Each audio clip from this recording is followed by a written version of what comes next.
worst time! The worst time! Okay, music needs to go down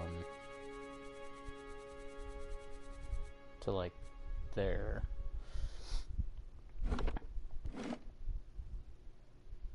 Always say it without asking. Jeez.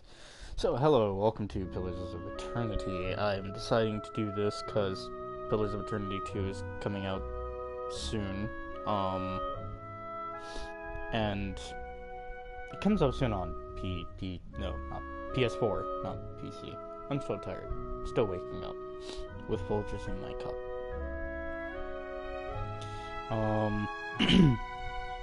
If I sound different,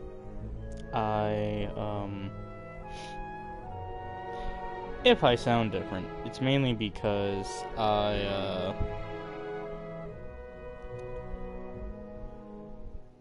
don't have my old headset anymore. So that is why.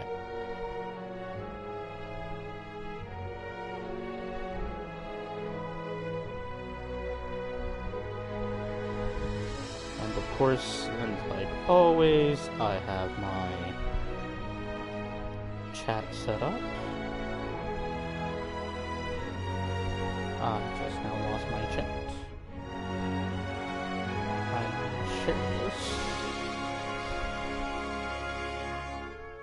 So, first I have to check, because I put a poll up online, of what I'm going to do,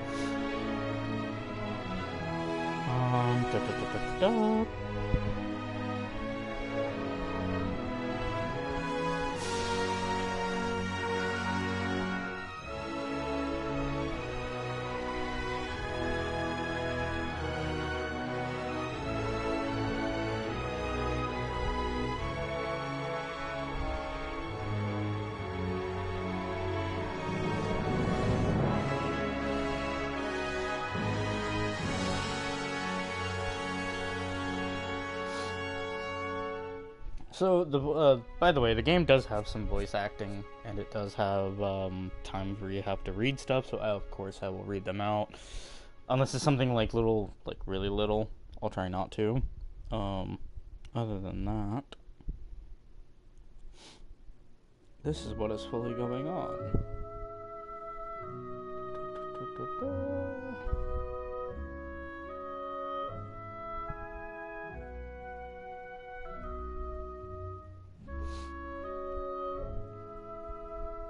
And again, like I said, you can always stop by, say hi.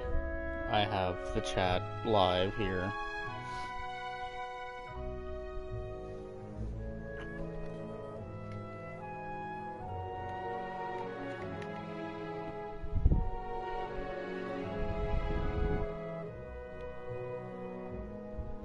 I just realized I can't see chat if I do it like that. I have to turn off portrait mode, because I'm a dum-dum.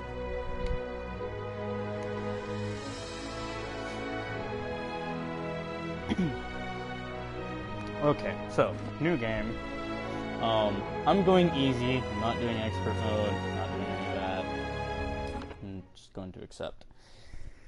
And then I forgot what I was supposed to be doing, which was doing this. I have to check the straw poll, because people voted on stuff and all that jazz.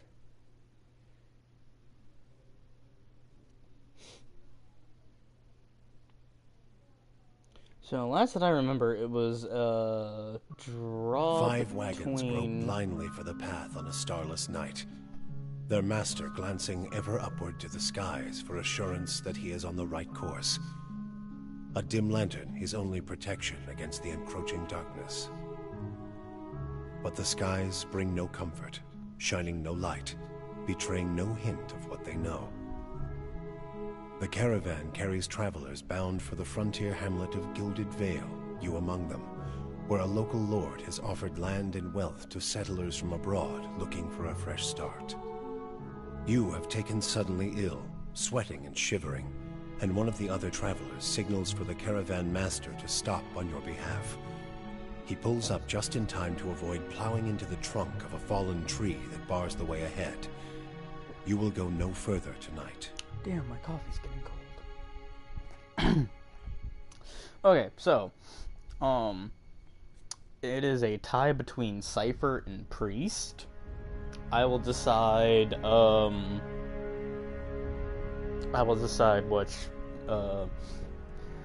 sex and all that to be, so let me go ahead and grab a coin, because it's a tie. The one that is on top is Cypher, and the one that is on the bottom is Priest, so heads is Cypher, tails is Priest. And I won't mind playing either one. I haven't really played Cypher, and I really haven't played Priest, so it'd be kind of interesting. That is heads, so Cypher it is.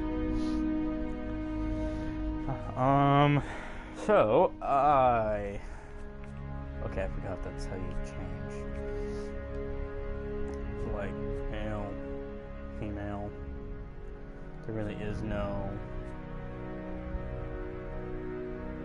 kind of difference between, like, it doesn't help except for they call you he, she. Duh. God, you know what? We'll go with this one. And then, okay, so we have humans. We have the Amuo, which are like your giants, your dwarves, your elves, your Orlin, which is like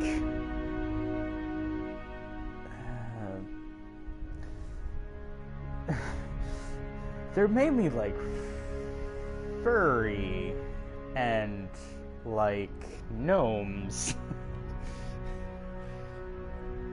There's really no other way to kind of say what they are. But that is what they are. And then you have your godlike, which come in all of different sets. So like the nature godlike, or the death godlike, the fire godlike, the moon godlike. Which I think, I don't know. Actually, you know, let's go ahead and check and see.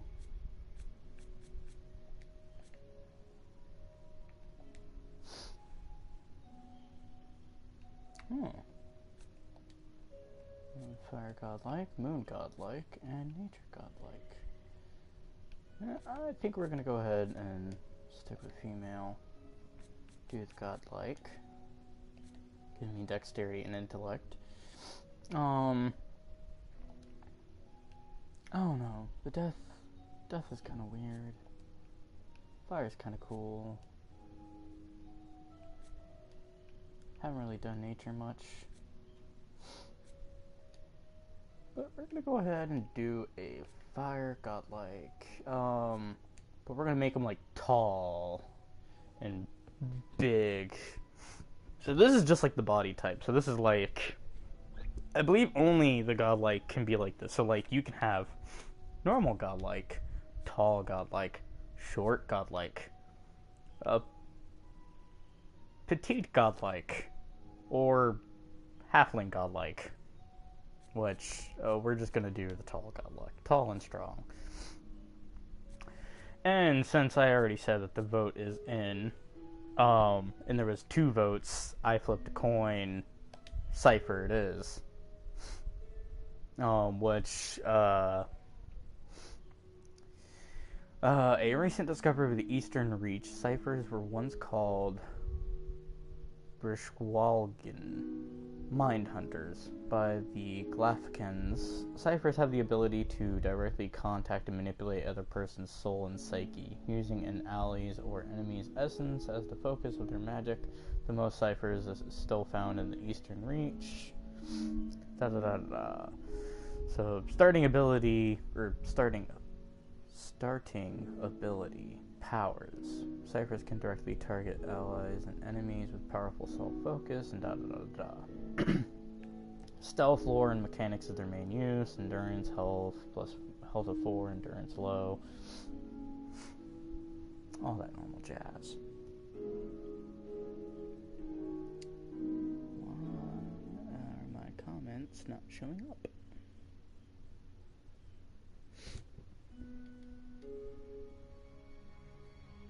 What is up, my dude? The Go Ninja Go. I am doing this. That is what I'm doing. Oh, wait, no, I want Cypher. So, basically, Cyphers are like your... I can't say mind flayers because they're not mind flayers. They're mages who manipulate your mind. Now we get to pick some powers. We get to pick 2. So, Whisper of Treason.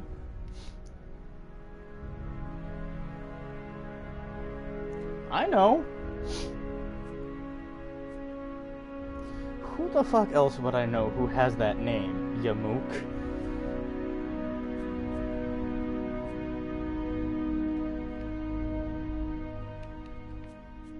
Oh, is that all the powers that I can get?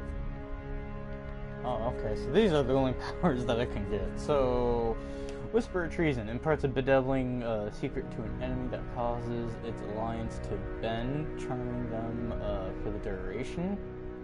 Ooh. Okay.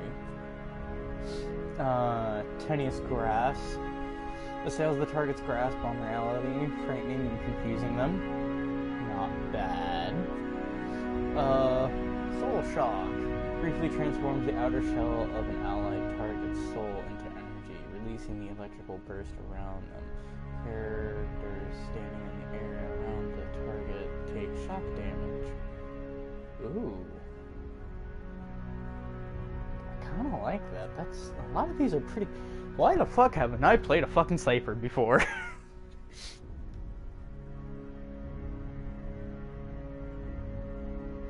I got this 4 months back, and I've just kind of been playing it by myself, and then I was like, I really need to stream this, because I would love to stream number 2 when it finally hits the consoles.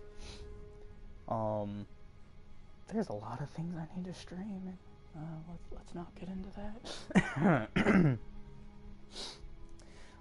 Mind Wave. Target becomes the object of a concussive blast of psychic energy, suffering raw damage from the trauma. Characters in a concealed area behind the target, failing a fortitude check, are knocked prone from the blast. Ooh. And target, and then does foe AoE. Eye Strike. Shocks at enemies' visual receptors, dazing and blinding them as well as blinding nearby targets.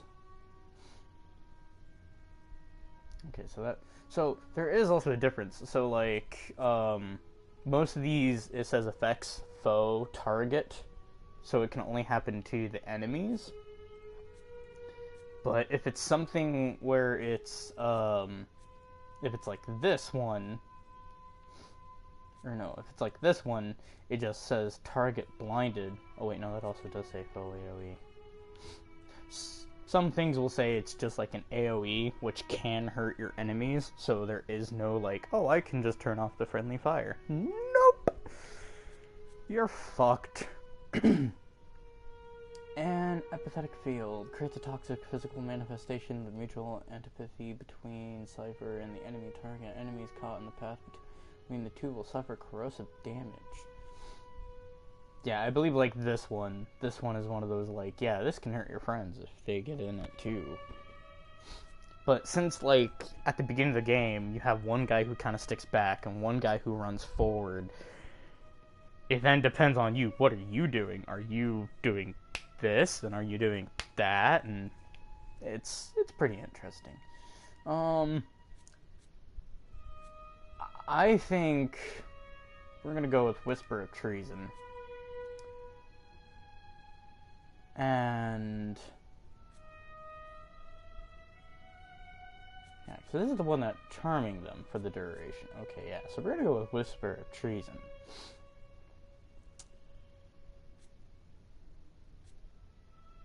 And then we're going to go with Soul Shock, because it also sounds like I can have my people on my side do the same thing. Okay, so, I have 15 points I need to put a few into that. Definitely a few into intellect. A few into dex. Definitely want a few into constitution. And one into perception. Always need some perception. I always tell everybody, roll me a perception check when inside D&D. So now this tells us where we're from. Where is we from?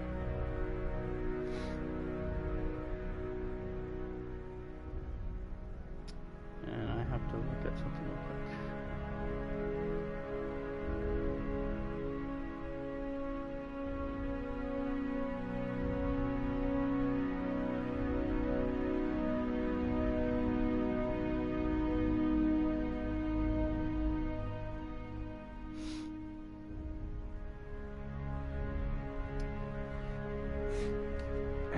Okay, so we have the Ader, which is the one that I'm practically like wearing. The Ader Empire is currently the largest and most powerful force in this part of the world. It is centered around the equator and the tropical climate. Though the Empire has colonies in numerous areas of the world, Greater Ader is the heart of the houses of the majority of its human and elven nations.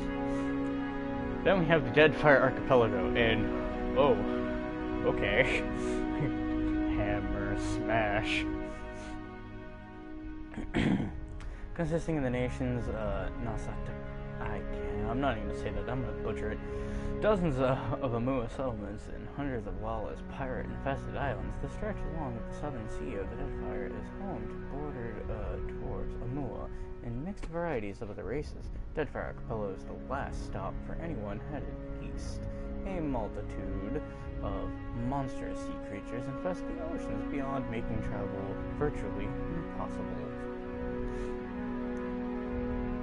The Ixmalti Plains, located on the northeast of Irklanfith, the Ixmalti Plains are large, expansive, and fertile savannas that are extensively farmed by humans and Orlan residents. The Ixmalti culture is one of the oldest in the world, though one of the least imperialistics, having spread out a little over the past several thousand years. Oldvillia.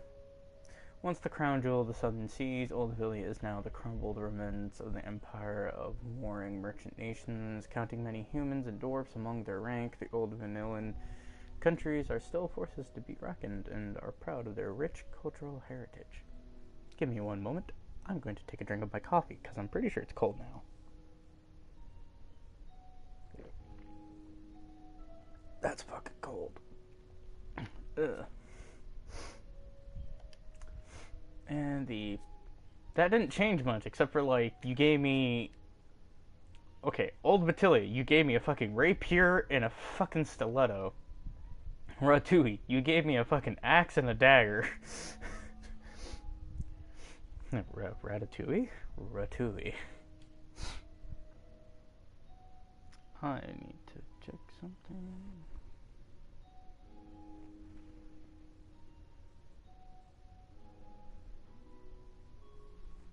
Okay.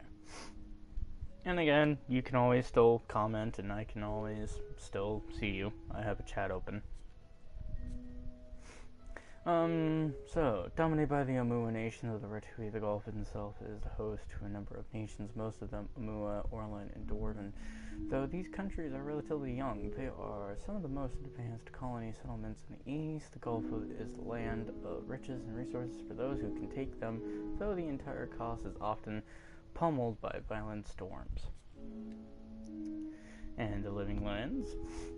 The Living Lands is the mountainous region of the large northern islands, renowned for its diversity of plant life and animal life, its weather impregnable, and its ecosystems vary dramatically from valley to valley. The Living Lands are home to an assortment of races and varieties of colonies and independent settlements. And the White that wins. A large cracked southern expanse of the polar ice, the White that wins is the home to the Pale Elves and small colonies during explorers and adventurers. While virtually no plant life grows in the White, it is home to many hardy species and dangerous animals that forage from the sea of the prey, or prey upon each other to survive. So those are all the things. I'm going... I'm thinking. That gives me resolve of 1, and it gives me a big-ass sword.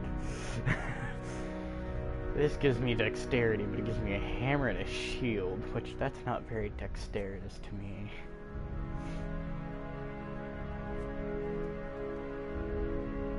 I probably should go old Viola, because fucking, gives me some intellect. Yeah, I think I'm gonna go with this one, so we're gonna go with old Viola. I'm gonna let you guys decide. Either aristocrat, artist, colonist, descendant, drifter, hunter, laborer, mercenary, merchant, slave. So, to all of those who are still watching, which is, I think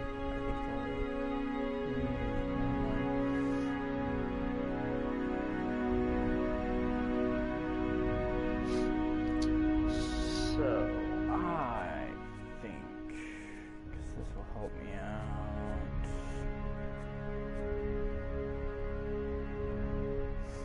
I'm just gonna go mercenary. So, primary color.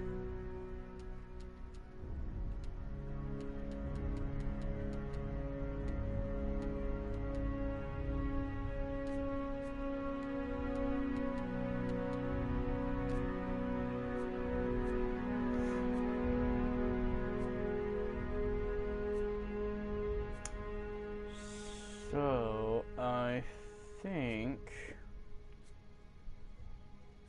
either 1 or 2. 1 or 2. And these are the portraits. These are like, even though you're a godlike, you can just be like, hey, I'm this. Or this. Or this. Or this. But I'm gonna stick with the godlike ones. I kind of like that. And I think that one fits with that. So yeah. Okay, so we have I'm here. the voices. I shall lead us. Let's go! A blade in the dark. Yes? I'm flattered. Let's go! Easy does it. Yeah? And then if you wanted to. I've got this. Finish them! I'll go on ahead. I'm here. Watch and learn. Let's go! Easy now. Well?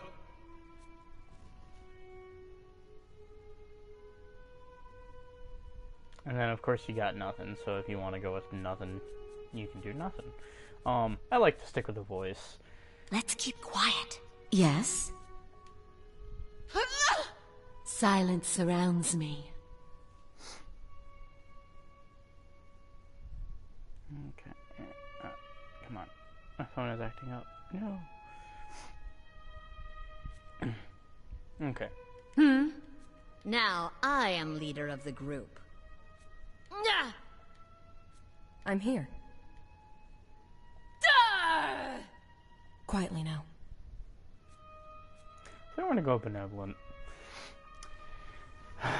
And a name. Oh, I need a name.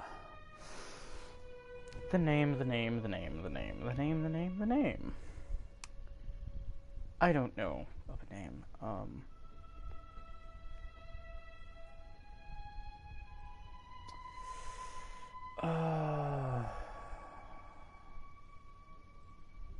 Her name will be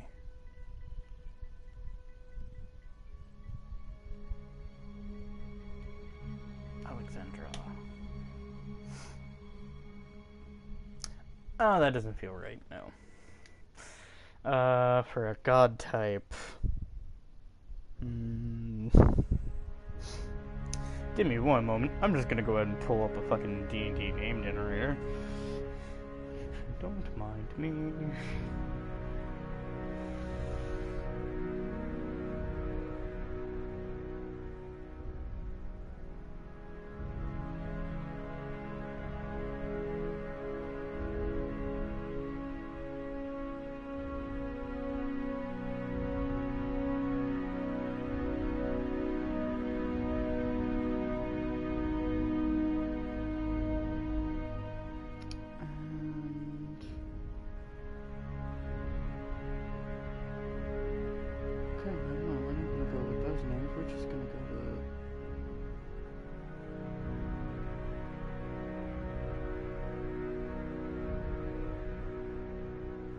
Ah, there we go. There's a...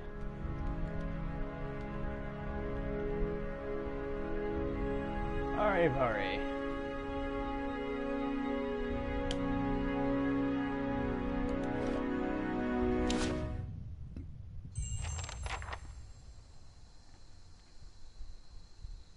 Okay.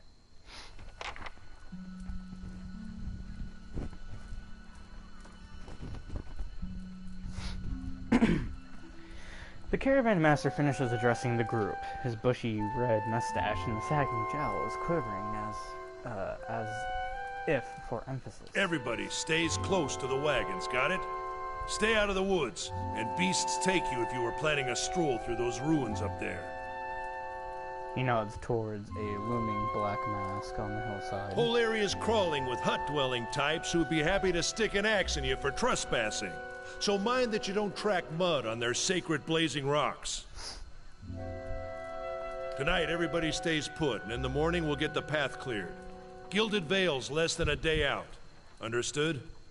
At last, the caravan master turns to you, frowning as he looks you over. Touch of the rumbling rot, could be. There's a stinging beetle round here, carries it. You'll be fine once it passes your innards. Unless you don't drink water, course. Which case you'll be dead in a day. Do you think I can drink water? I'm a fucking godlike. I'm a fire godlike. There's a berry grows in these parts, small and pink, called a springberry. About the size of a fingernail. Give you cramps if you eat it, but the frontiersmen make a tea from it. Calms the insides. Should get you through the night. You might check around, see if you can find some.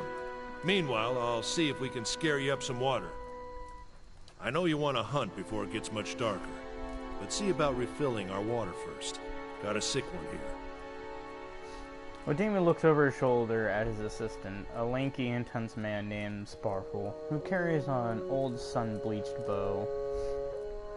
He nods in your direction. Sparkle nods and slides the worn bow over his shoulder.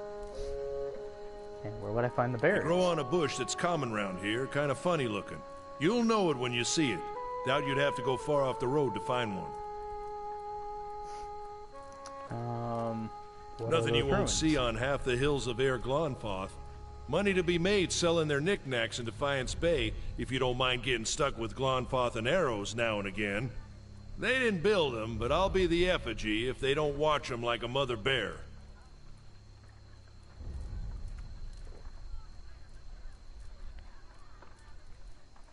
Of course, all the ones around here have been ransacked 10 times over. Got nothing left worth half a pawn, so I hear.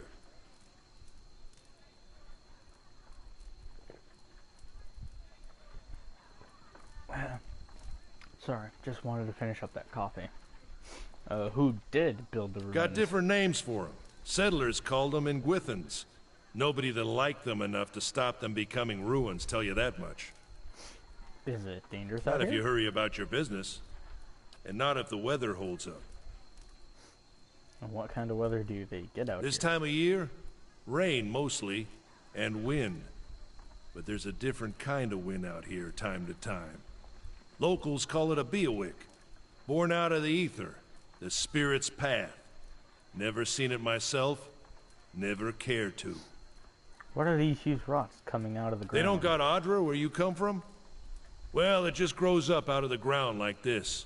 Goes deep like tree roots. Some of it all the way to the heart of the world, you believe the stories. It's more like a shell than a proper rock. Easier to work if you're a mason. Got all kinds of strange properties. Seems to have some kind of life of its own. Dies if it gets dug up. Loses its luster. Folks think it probably grew at one point or another, but not these days. The soul butchers in Defiance Bay use it for different things. I've heard tell it can hold a man's soul, but I don't care to see it. Got enough to worry about without seeing something like that. I'll go see about those berries. Hold on. Take someone with you. I know you're not some helpless tenderfoot, not like most of this lot. But you drop dead, I don't want to be looking for the body.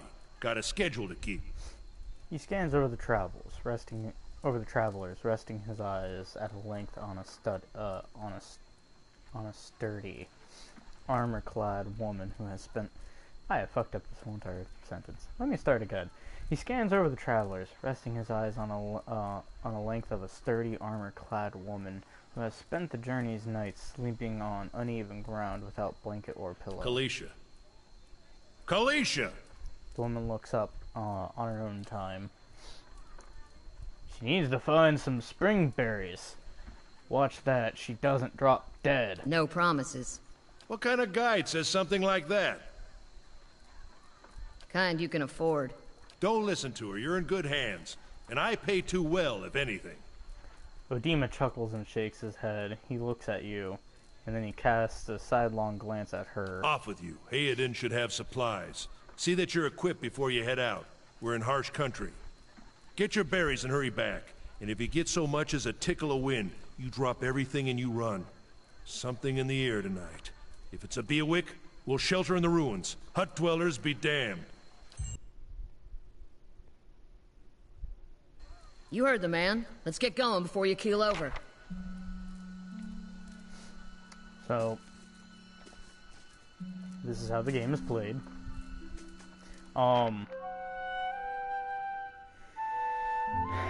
Yes, I know. Don't mind Odima. This is as good as a place as camp as any. Anyone need supplies? I've got sundries for sale. You see a man wearing a simple but mostly neat clothes. He turns fixed, however, by a ragged tear in the seam of his tunic. Brought a whole wagon full of goods to sell, but not enough shirts for the road. He shakes his head and laughs when he notices you. He scratches one cheek with his knuckles, covered with uneven stubble, as if he hasn't quite gotten used to shaving on the road. Say, is there anything you need? I've got some basic traveling supplies for sale, if you'd like to take a look. Let's see what you got. I know. Thank you very much. So I only have 100, and this guy wants shit for like 75.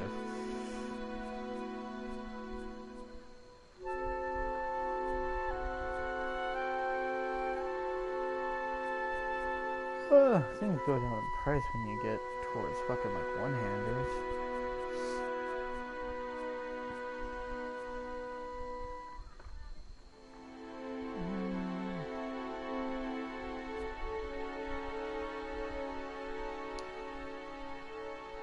That has fucking armor of 10.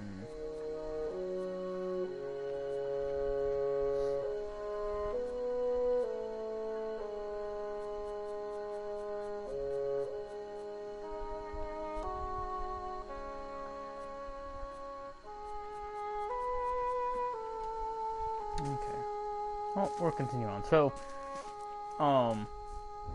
like this, I'm moving normal. We're gonna go back out a little bit. But now I can like, oh, I'm pressing the wrong buttons. So now I'm in like fast mode, so like, you skitter around and everything. I'll have your water soon enough. Stream's not going anywhere. Let's check by those outcroppings.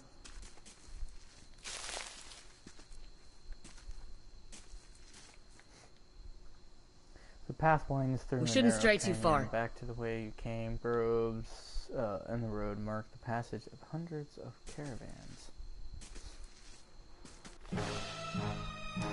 This is how battle works. So I could just be like, yo, everybody go kill that person, but instead, I'm gonna use some powers. We're gonna go ahead and do... Actually, no, I'm not gonna use any powers. We're just gonna go kill it. Now, usually battles do go into slow mode, but I like to have them off. This is it.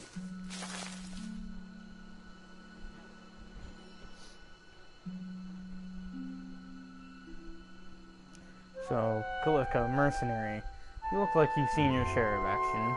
What'd you do before you came out here?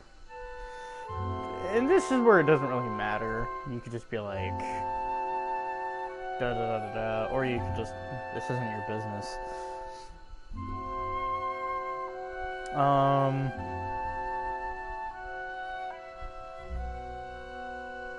I was a blade for hire. Yeah, how was it you happen to come here?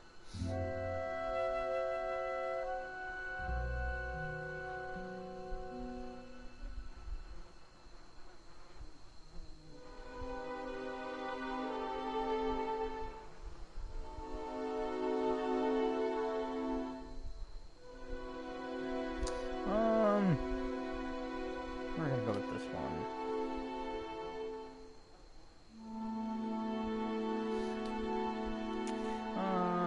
Koska Breeze and her surroundings. It's been a long time since I've been this way, but I've always liked it.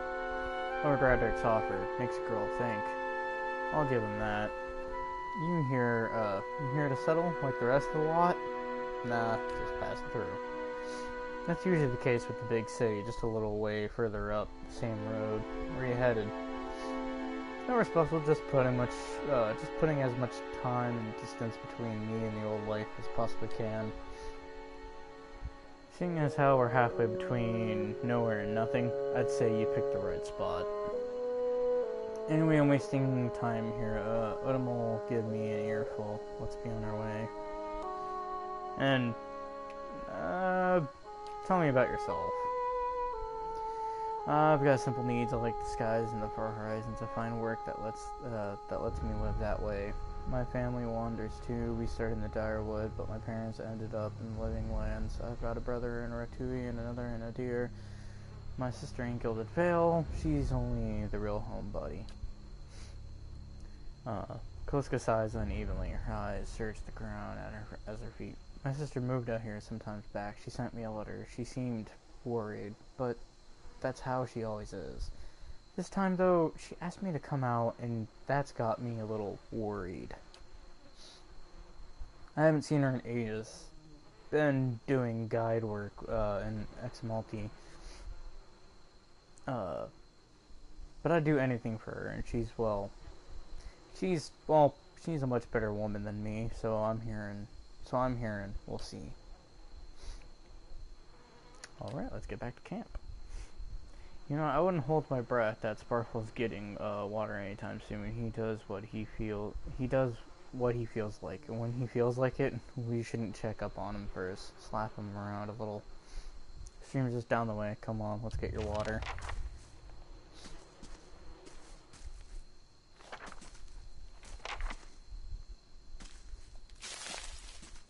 Always collect anything you can.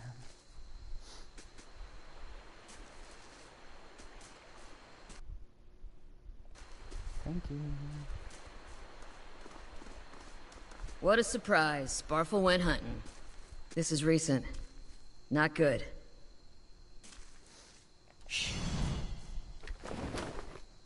The Disappointer.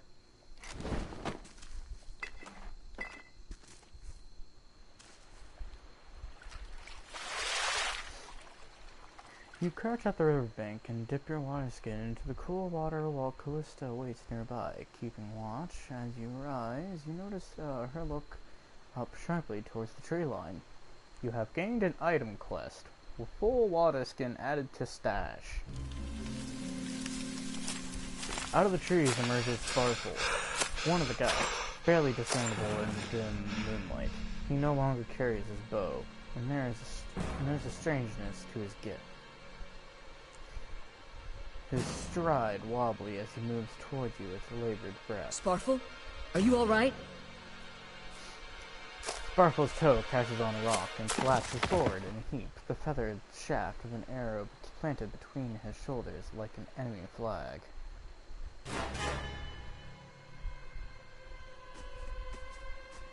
Ambush!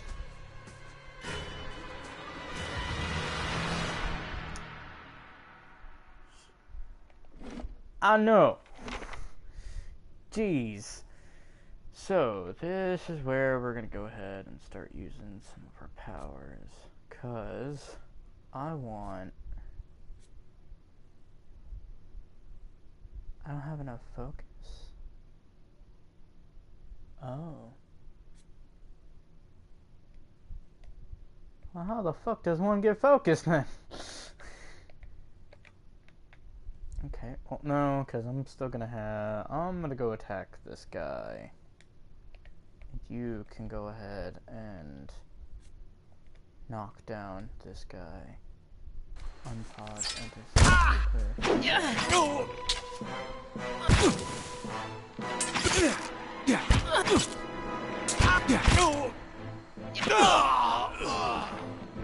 Come on, we have to get back to camp.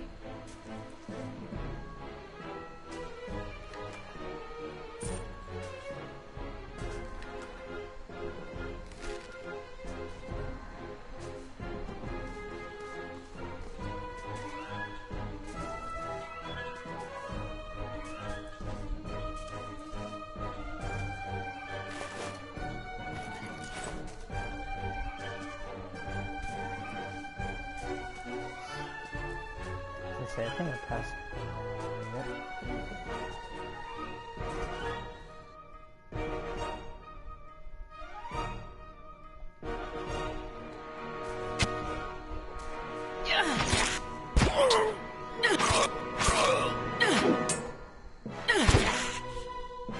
And pretty much you just kind of like let them go about, you know, and when you really need to, you just kind of take everything.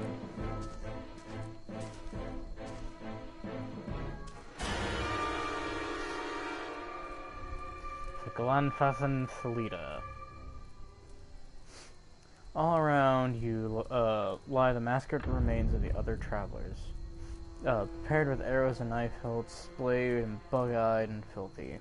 Koliska puts the back of her left hand to her mouth, as if to ward away some poisonous vapor. A handful of dark figures stand above the fallen, treading on limbs and the backs of heads, jerking their axes from their bodies as if from half-split logs. One of them, towering and severe with a thick beard tasseled with knots, holds a wet blade at the neck of a man you recognize as Heoden, the last of your caravan left standing. Lay down your arms, trespasser. Do not forfeit this man's life for a fight you will lose.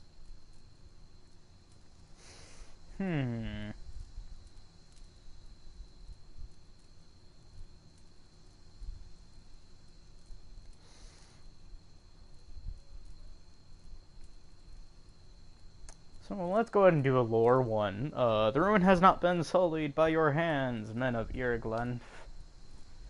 Your words carry no weight when I have seen the truth with my own eyes. Blood must be paid for this intrusion. So I say again, lay down your arms. Don't trust them. They mean to kill us all.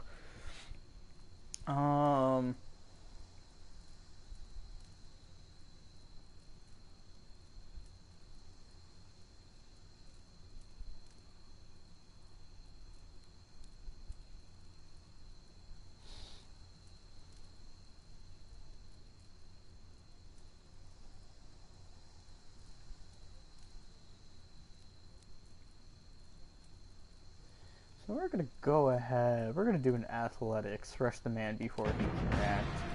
Shoves Heoden towards you, and as he does, the man breaks his blade against Heoden's torso. Heoden screams and stumbles forward. A wide gash in his clothing began to bloom crimson. The man sets his feet to engage you, his axe raised high.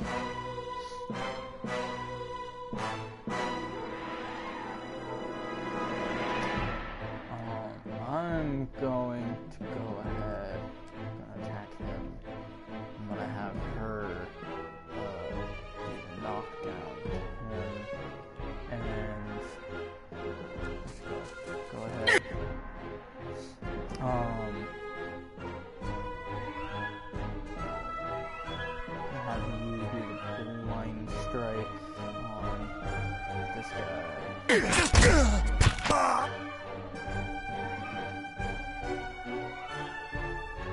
he's dead. Never mind.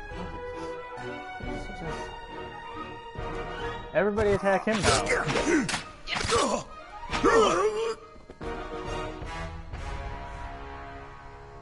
Your enemy lies supine on the ground, unable to rise. His companions now silent among the other dead. His breath comes in wheezing, fitful gasps. He looks not at you, but the sky above you. Forgive us. Barely audible beneath his choked sighs, a whisper of wind stirs the air. The man's eyes roll back as he closes them. Good. Good. The gods are just. A queer smile crosses his face. I am ready. The wind begins to swell, whipping around the camp, electric and volatile, upending pots and rattling tents like an angry spirit. You can feel it begin to seep beneath your skin, and where it pierces you, it feels as though it's rending you apart from within. Caravan Master Odima, seated against a wagon wheel amidst the howling maelstrom slashed across the chest and bowel, Odima's body stirs. Within great effort, he raises his sagging head, his eyes barely open. He looks directly at you. Get inside! Run! Run, guys! Run!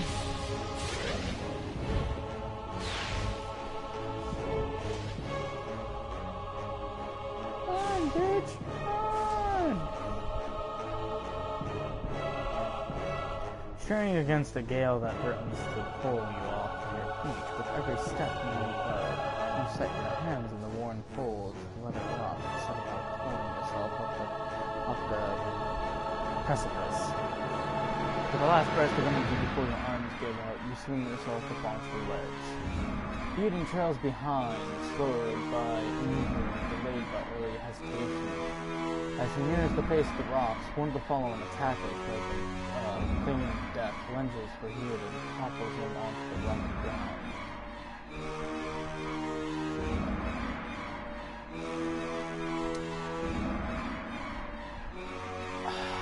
Fuck. Well, it looks like I'm gonna be throwing a weapon.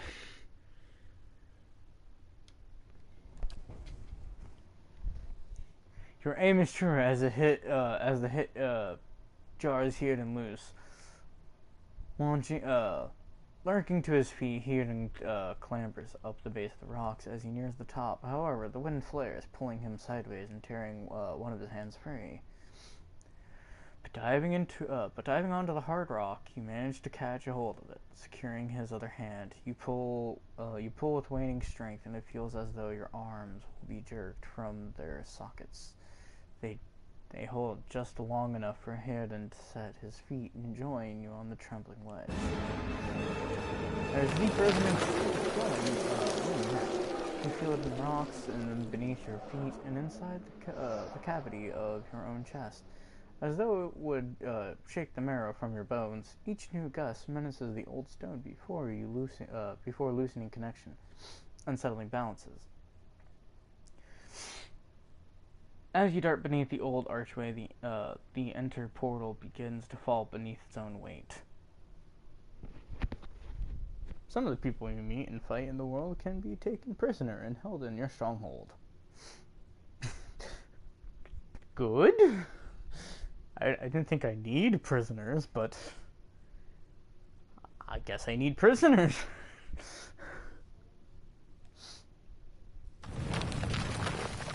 Was that? Ah, god damn it. A Bewick. Had to be. Then we're lucky to be alive. And we're the only ones. We can't stay here. There could be another collapse. We're not getting out that way anyway. Let's get further inside. Can you walk?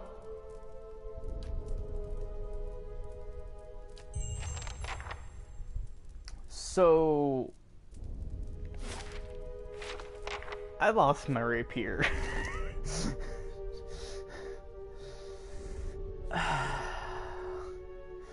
So all I have is a stiletto. Which now means I'm going to be using a pistol from here on out.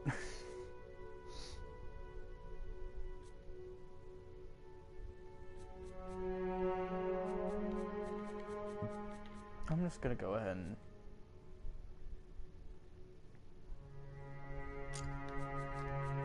Just going to go ahead and pick those up and put those there. Same with that. There's a reason why I'm doing this. You will figure out later. And I need...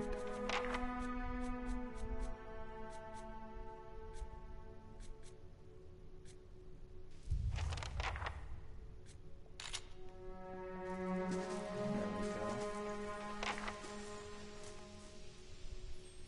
That should be far enough. But what now?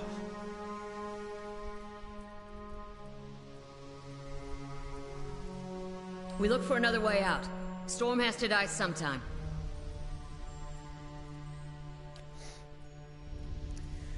Kaliska shakes her head. Windstorm of a kind, they only get in Ergleth and Glenfeth. Not too many people live through them, so it's hard to know what's true. The Glenfeth word is Buick. To them, it's the god's way of reaping the souls of the land that couldn't find their own way out. But they'll take a living soul as soon as a dead one. Still got yours?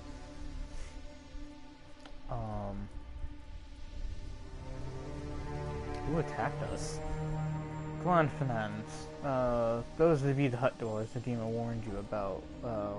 Look to be fangs of Galawan, who is the twitchiest of the lot.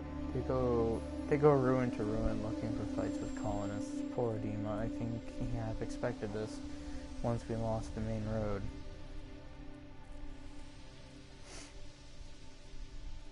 Look at everybody else in the caravan. Kaliska's lips press together and her chin rumples. Her voice is faint. But we all just got a hold of them now. She looks up.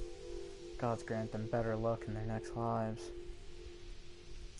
Let's get going. Ian takes a step forward, his knee buckles, and before anyone can catch him, he stumbles to the ground, his cheek striking the time-worn cobbles. On unsteady legs, he claws his way up and up the wall, back to his feet, but his stance is shaky, like a sailor walking on the land after being at sea. Could we maybe stay here and rest a few hours? I've lost some blood. It seems quiet off to the left. Might be a place to rest there. I hate to say this, but we can't afford to stay put. Those Glonfathans were riled about something. Could be we got company in here. Looters will be armed and ready to kill, and there's probably a lot of them. We can't be caught sleeping in their beds. Please, I just need to lie down for a while. Then we can move as fast as you want. Maybe you didn't hear me. We are gonna die in here if we don't get moving and get this place figured out before the looters come back. We've either got to find the exit or a damn good place to hide. This will be the end of us. No offense, but there's people out there I'd much rather die for. Thank you. Thank you.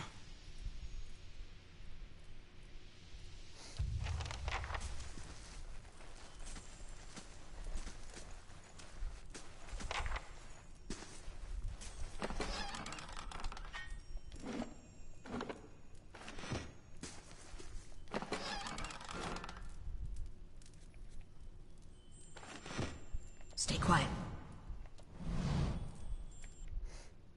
And this is where we go ahead and use a camp and rest. Of course, we get this nice little cutscene thingy. Eden stretches as he wakes, gingerly probing the gash across his stomach. The flesh has begun to knit together. By the gods, that's better. I think I'm ready to find a way out. He sits up quickly and looks around the chambers. She really did leave us. She won't get far unless... He crawls to his knees and begins rummaging through the equipment with mounting desperation. Yeah, I've lost an item. Full water skin.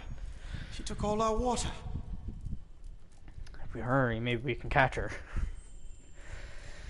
That bitch! I won't allow you to get away! Let's go ahead, do that, and then do that.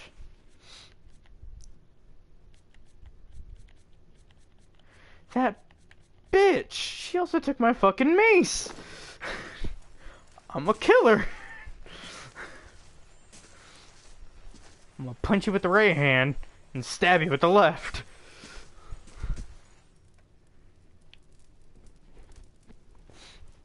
A trembling, sickly creature emerges from the dark, clutching a spear, knobby elbows, and thin ribs through its scaly flesh, but you recognize it as a Zuruk.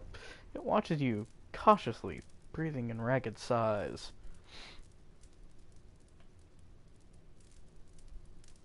Raise your arms and stand still. The creature cocks its head and approaches you, soft clicking around emanating from the back of its throat. The creature sniffs around you and finds nothing of interest, steps back and resumes its defensive posture. It's okay, I won't hurt you. The Zuruk recoils, fingers still wrapped tightly around its spear. The creature cocks its head and approaches you, soft clicking sound emanating from the back of its throat.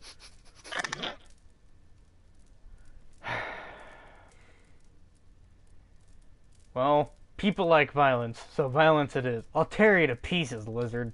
The Zuruk eyes narrows as it hisses at you. It lunges, raising its spear. Wrong move.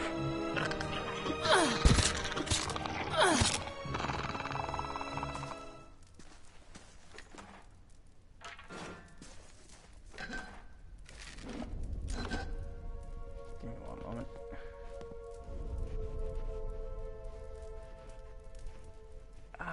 Had an itch in the ear.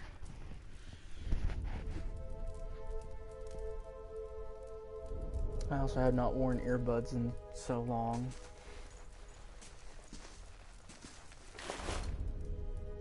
Oh.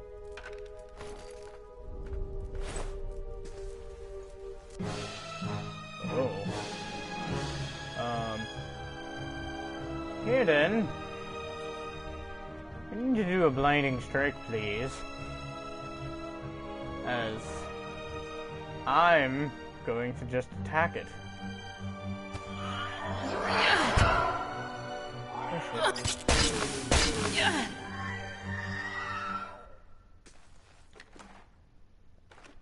Over here. And a hatchet. Push on the wall. Push on it yourself. Push on the wall. Nope. So that's like the special way that you can do stuff.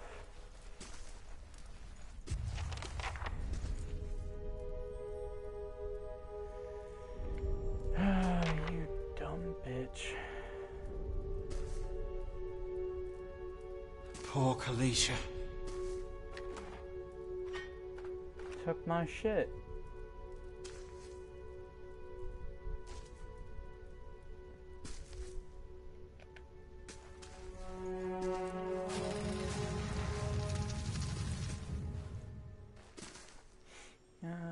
The roundish symbol, I'm pretty sure something.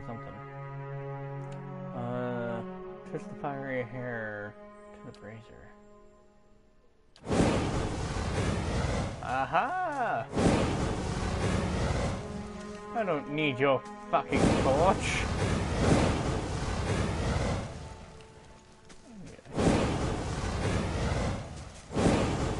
I can sometimes walk in slow mode, but other than that, nope. Oh yeah, I need a inventory. I need my weapons. I'm gonna go ahead and put a mace there. And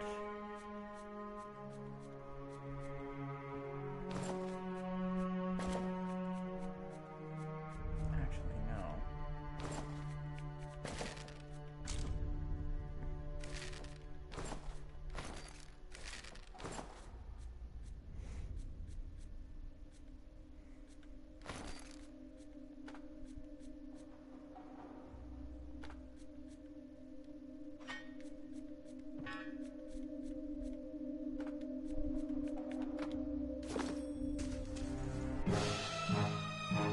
Oh no, it's a spider. Kill it.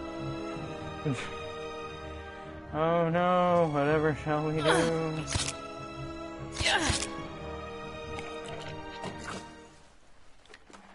dead now. Ooh, a poleaxe.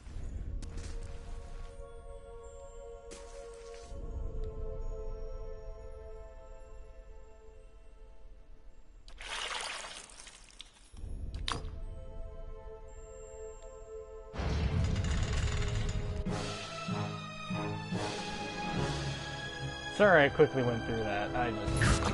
It's a little puzzle. It's easy to do.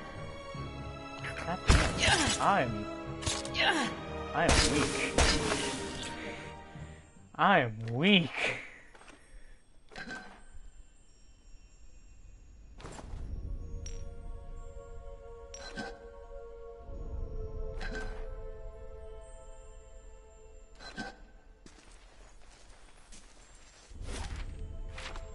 Keep forgetting. I don't know why I keep pressing that button.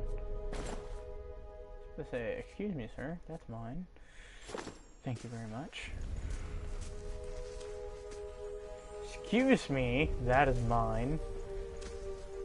Okay, so I've tried doing this before, and I fail very dramatically with it, so I'm just gonna do it.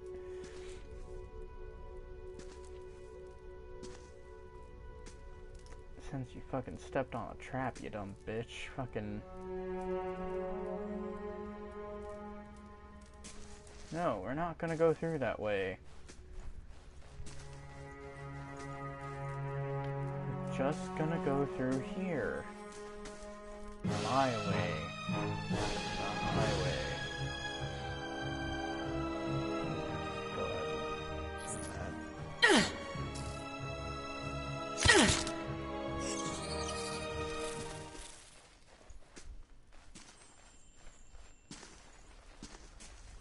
I could scout ahead, see what's around the corner. You know, like, you can push through the wall and get in through here, or just come over here and fight this thing.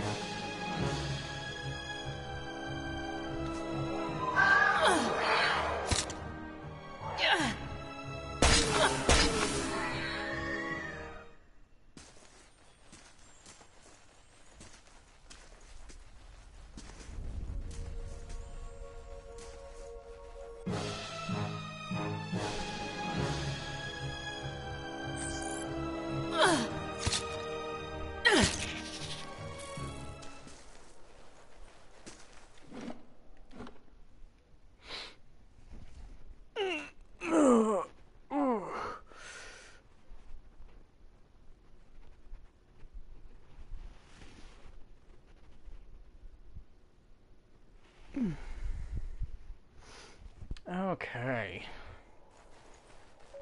Hello, hello. Oh.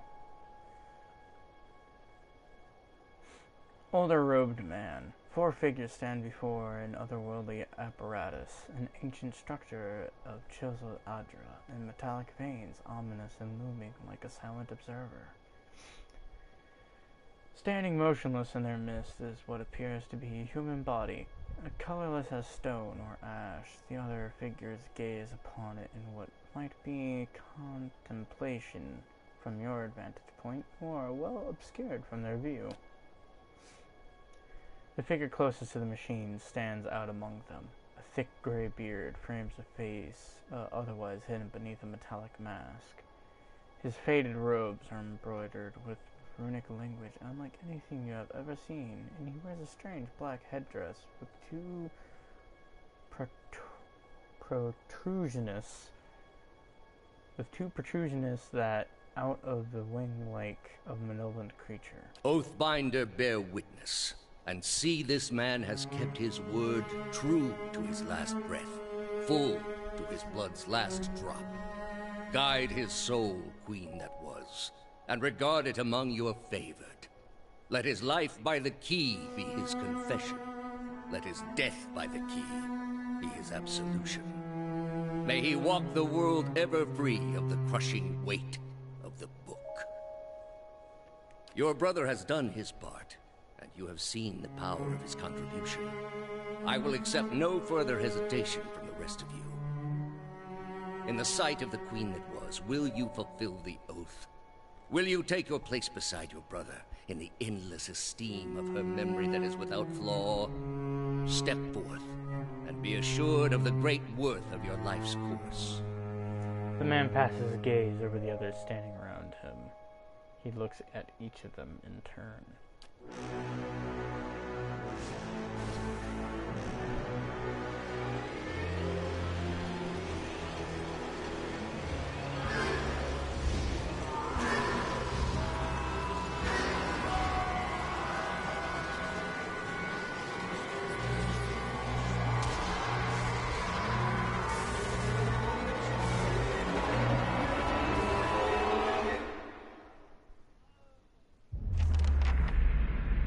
For an instant, the apparatus goes quiet and the air is still.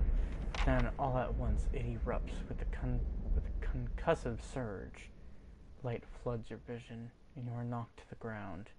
Your head snaps back as you land, and the pain wells into the back of your skull, washing your last thoughts away in the blank, conscious void. You open your eyes to a different place, another time. You stand in a circular room, grand and domed. Its walls lined with Audra and trimmed with copper.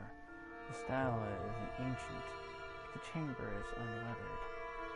At the far end, a great pillar of Audra pierces the floor far on below, its shimmering texture giving the illusion of boundless depth. Encircling the pillar is an apparatus much like the one you have seen, but immense and multifaceted and intertwined. Your thoughts are yours and not yours. They seem to exist before you think them, and they are all questions, pressing questions, troubling questions, questions that must be answered, or... At the base of the pillar now, you see a man with a thick gray beard and a ceremonial robe, crowned with a strange ornamental headdress. You know this man. We're walking towards him, now at a pace that is hurried while trying not to appear so. You have something you want to ask him, one question above all, the question that spins madly in your mind.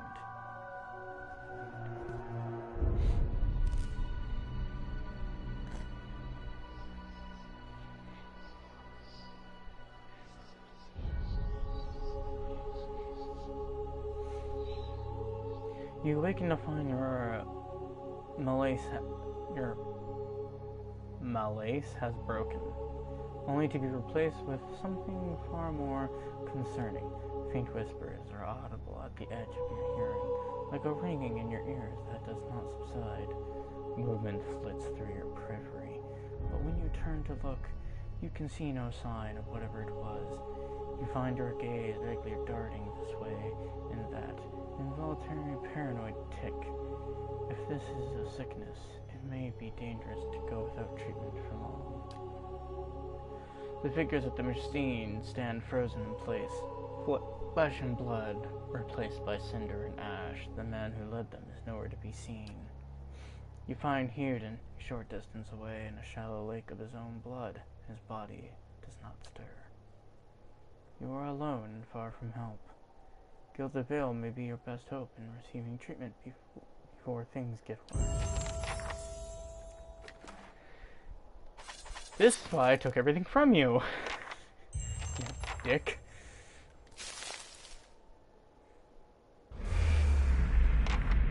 Oh yay, torture machine.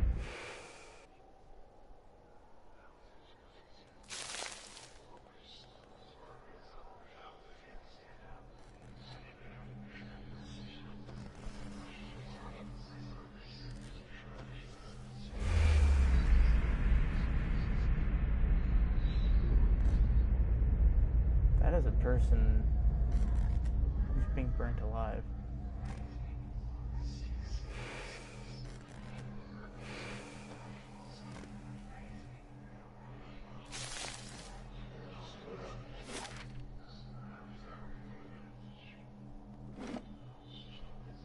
It'll take 6 hours to complete your journey from Clientless to Valewood.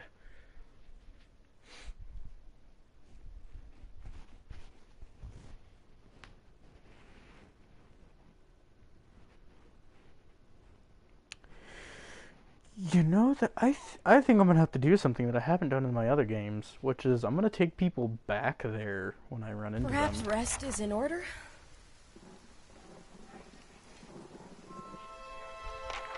So, I've never played this game with headphones in. I can hear the whispering, and I can see why you want to go get that treated before long. It's hell annoying. We're gonna go ahead and rest. And then we get this spooky little scene.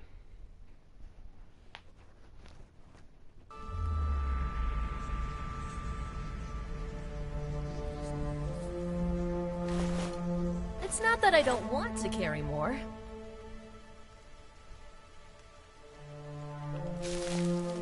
Shut up, he will carry more. Oh, I also leveled up, so time to level up. So, we're gonna go ahead. We're gonna do athletics.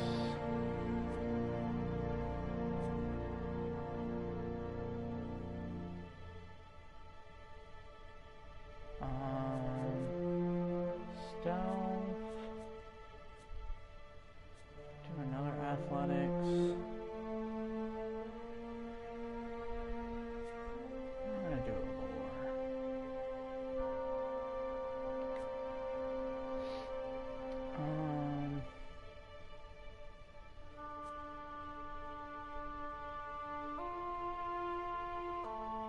I do mind wave. And then we also have talent. Ooh.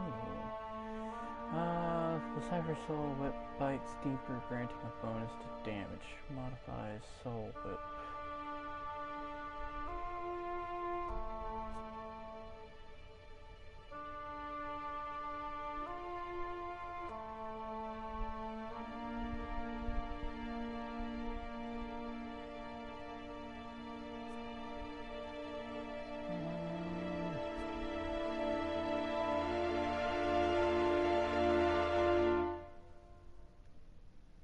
Do greater focus, because, like, I don't have much focus.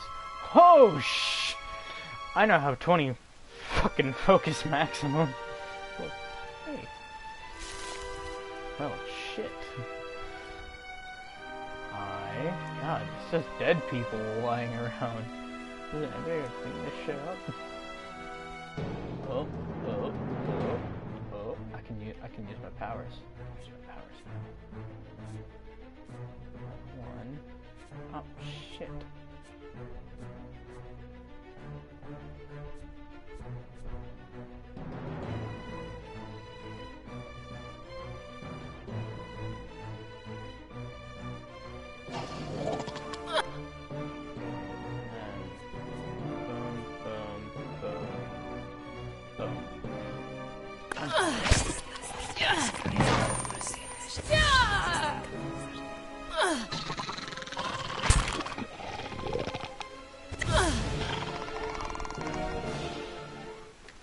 It's not.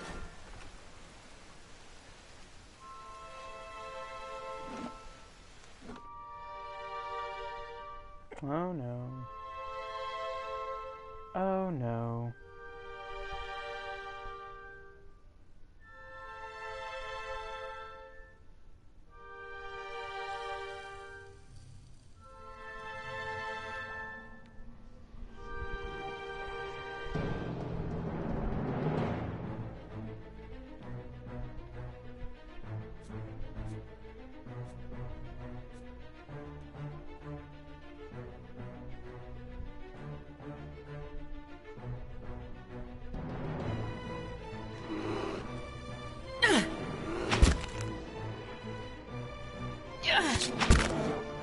Okay, or just cancel and just fucking attack, I guess, cause...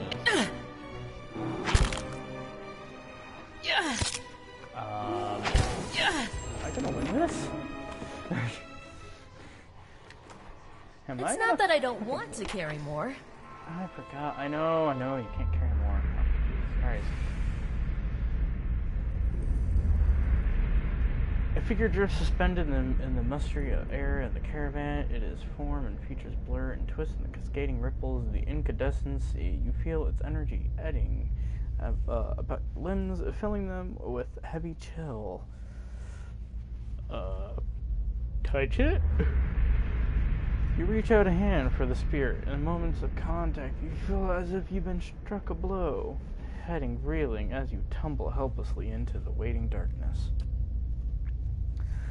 Light blooms at the edge of your vision. You feel the sun at your back and the weight of a bow in your hand. You know suddenly that you have come a long way from the vale, hunting deer. Now you are standing before a caravan, and the darkness extends far into the depths.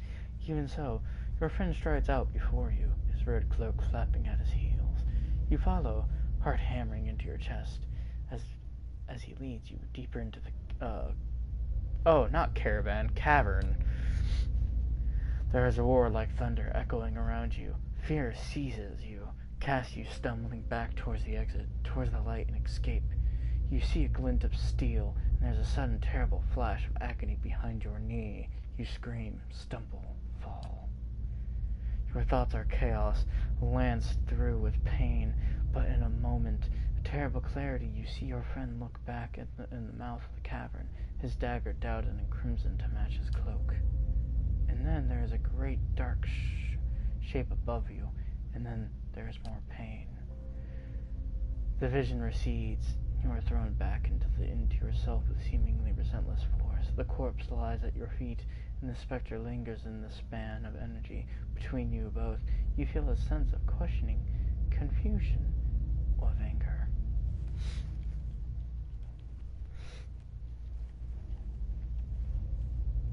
You were betrayed. Only a fool couldn't see it coming. A sudden lashing anger emanates from the spirit. Rage and grief seem to pour from the gleaming figure like smoke. I'll find him, see if they answer what he's done to you. For a moment, the spirit seems to burn bright, and your head fills with a sickly triumph. The spirit seems to weaken with the force of its own acceleration, growing fainter and fainter until you are now alone once more. You are dead. It's not that I don't want There's to carry nothing more. for you. I understand. You can't carry anymore. Fuck off.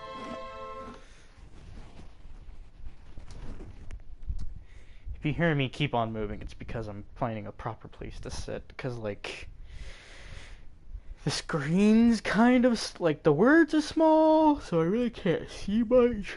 Oh, excuse me. Partially still waking up. Even though it's like 11. I woke up like 2 hours ago. Started streaming at like 9. Or 10. 10? 10. I think it was like 10 something. Oh yeah, I'm gonna change up my weapons. So, I think a poleaxe would kind of be better for me. So, we're gonna go ahead and take... Fuck?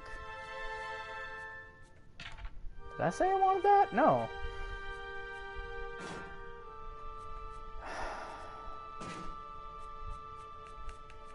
Jesus, man. Fucking trying to get through this is fucking... Cool. I don't care if it's been sent to stash. It's probably gonna get sold anyways. There we go.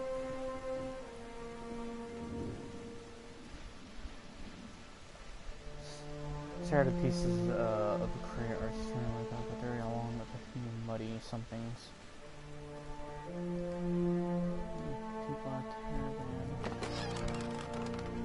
Hunting bow.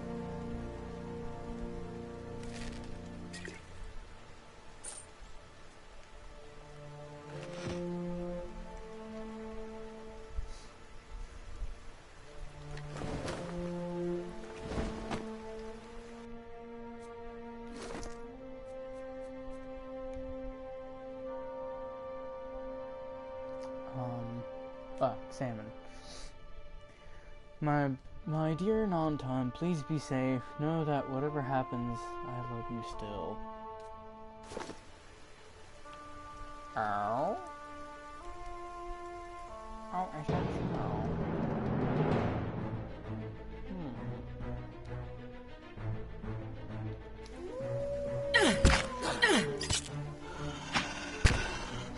Kick its ass! Kick its ass! Do it!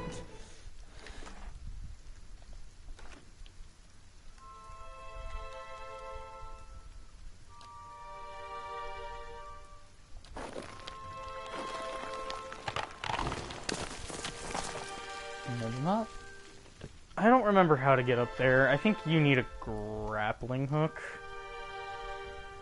Which I can go buy one. Because there's that body up there, and I remember he has stuff.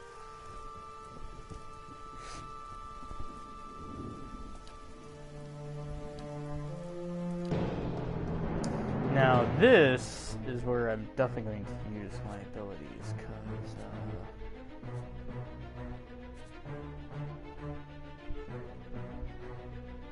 hey, you're gonna help me. Yes! Yes!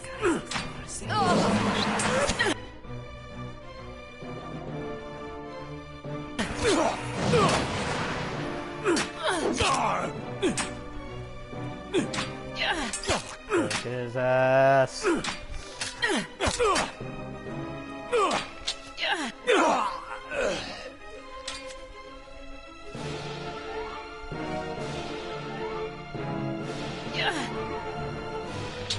Second wind it, just in case, and then kick his ass. Actually, fuck this. Kick your ass with Mind Wave.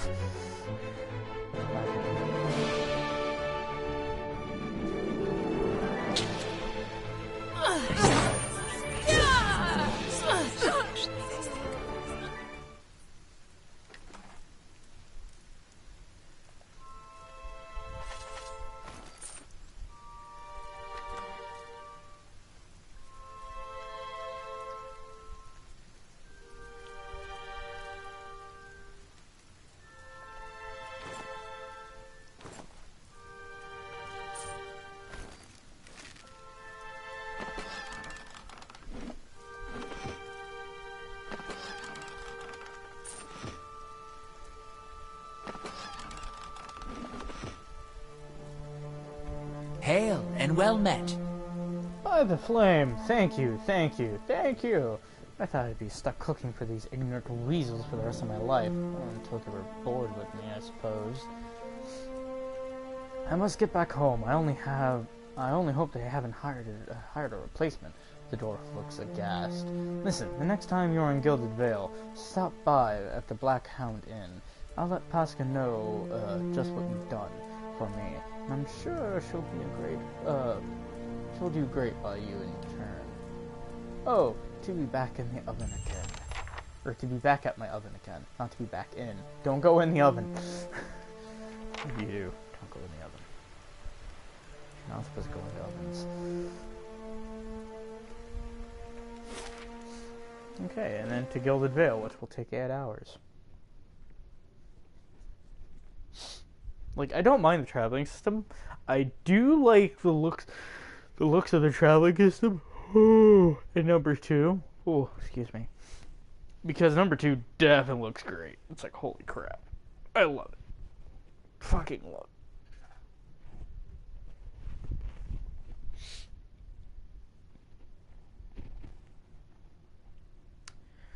How long have I been streaming for?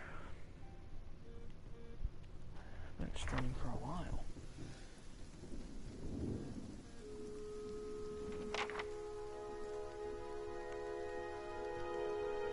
I find it funny. It says that I had to make a call, but I never saw the person.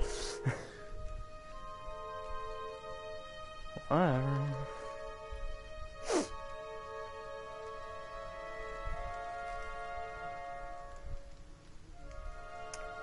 Yep.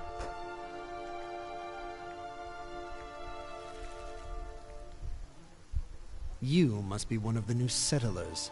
Welcome to Gilded Vale. You'll be pleased to know that we've had some recent vacancies here. The man approaches you, his skin as dull and gray as the desolate village behind him. He scans you with sunken, lifeless eyes, and his voice is a dry croak. Welcome to Gilded Vale. And then he glances at the gnarled, leafless monstrosity of a tree next to him. You'll welcome everyone this way? The only answer you hear is the buzzing of flies from the tree. Of course, we'll need to make some inquiries first. The inestimable Lord Radric VII has taken great pains to insulate our town from Widewind's legacy.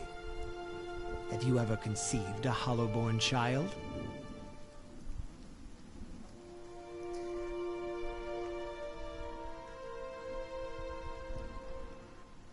And, no.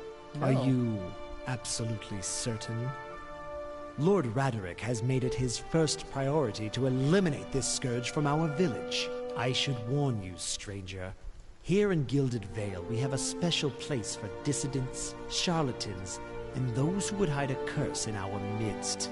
He steps to the side and inclines his head over so slightly towards the deformed tree. His lordship's wife is with child and due any day now. Without his approval, I shan't be able to find you a permanent settlement. It will have to wait until after the birth. We can continue our interview then, after the bell tolls from Radric's hold to signal my lord's new heir. In the meantime, you can find temporary accommodations at the inn just southwest of here.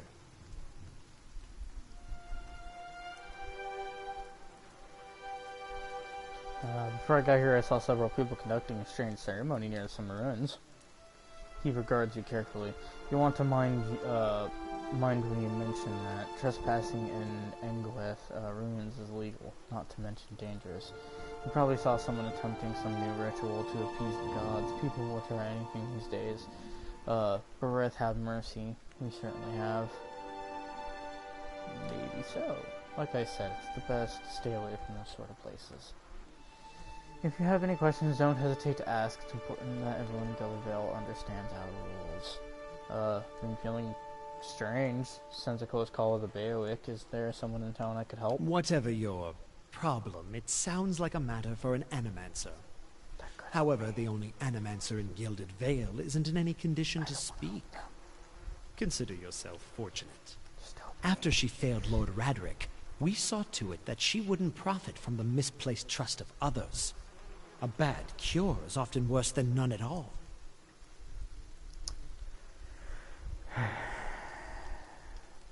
But if you're set on finding a bottle of troll piss or a dead Audra pebble to rub on your forehead, you're welcome to check her pockets. A little corpse stink is nothing when you're digging for shit. My advice, however, is to be satisfied that you escaped and leave it at that. I'm just gonna go. Keep out of... Listen! 2 tolls. Let that be the last. 3. Gods have mercy. It seems your arrival is ill-timed. Regret looks out towards the east, his expression unreadable. He blinks slowly and turns his attention back to you. 3 bells toll only for the death of a Radric. I fear Lord Radric's heir is lost, or else Hollowborn, and so lost all the same. You should tread carefully. Circumstances have changed a great deal.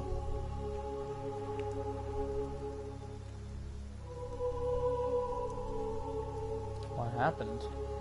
He shrugs one bony shoulder. I will know more about details when the messengers arrive.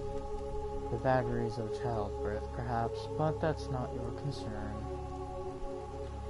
Does this affect the Lord's offer to the new settlers? I can be assured nothing right now. I advise you get some rest at the inn, or stable for all I care. Find me afterwards. I will know more soon enough. Okay.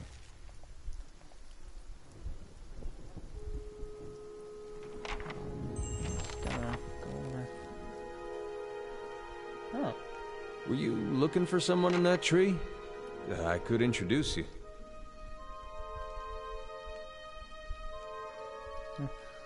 Looking for anyone who could help me feel better. Gives an understanding nod and takes a long drag from his pipe. My condolences. He exhales and turns his attention away, watching the village around him. Okay.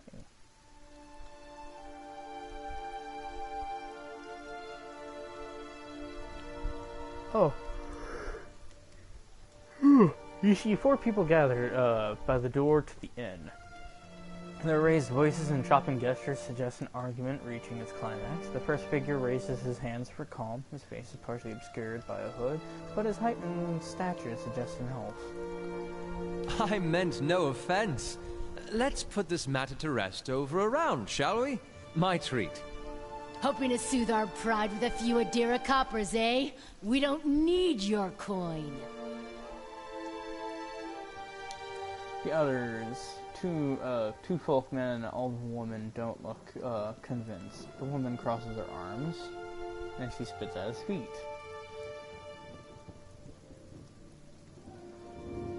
Ooh, a fight!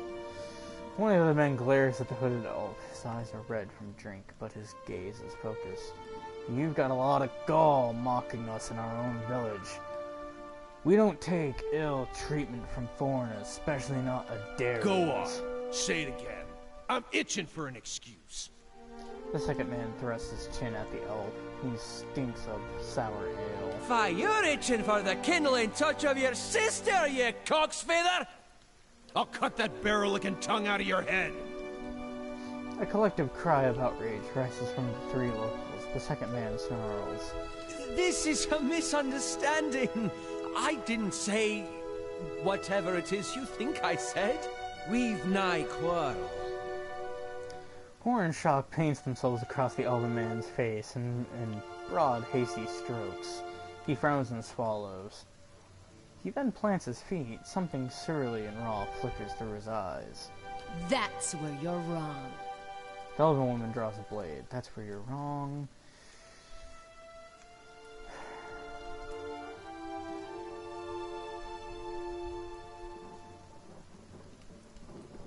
I don't think attacking him is such a good idea. The 3 drunks scowl at you. And why is that?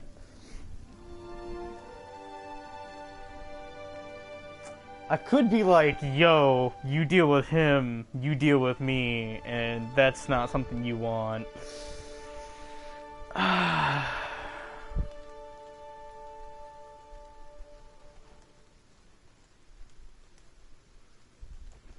You know what? Yeah, let's do this. They look at each other. One of the men gives the other 2 a warning shake of his head before turning to you. Aww, I was wanting to do the force push thing and knock the other 2 prone. We're done for now, but this one's better to watch the step around. We're not... Wait, we're done for now, but this one better watch the step around here because we're not going anywhere. With the final scowl at the elf, he turns and leaves.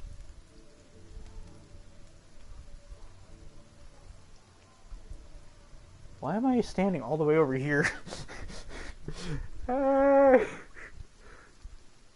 Wanna go get a drink? Yeah! Just shouting off in the distance. As the 3 stumble away, the elf turns to you, the tension almost gone from his smooth face, looking at you from like a fucking 10 to 15 feet away. Not quite how I hoped to get to know the neighbors. Thank you for your timely assistance with that awkward situation. Glad I could help. Courtesy is a rare pleasure in these parts. Though your accent suggests that you are no more local than I. I don't have an accent. My bad. I don't have an accent. Yeah, fuck off. The man said that you were going to lick a barrel with your tongue. Fuck off. Oh, I forgot to even read that. Whoops. Oh yeah, he gives a quick smile at he straightens his hood, and you note the remains of fraying embroidery of his gloves, and his boots cracked with dirt of many months' travel, but the leatherwork beneath it is sturdy and fine. Well, I suppose introductions are in order after that little fiasco. Aloth Corvusser, at your service.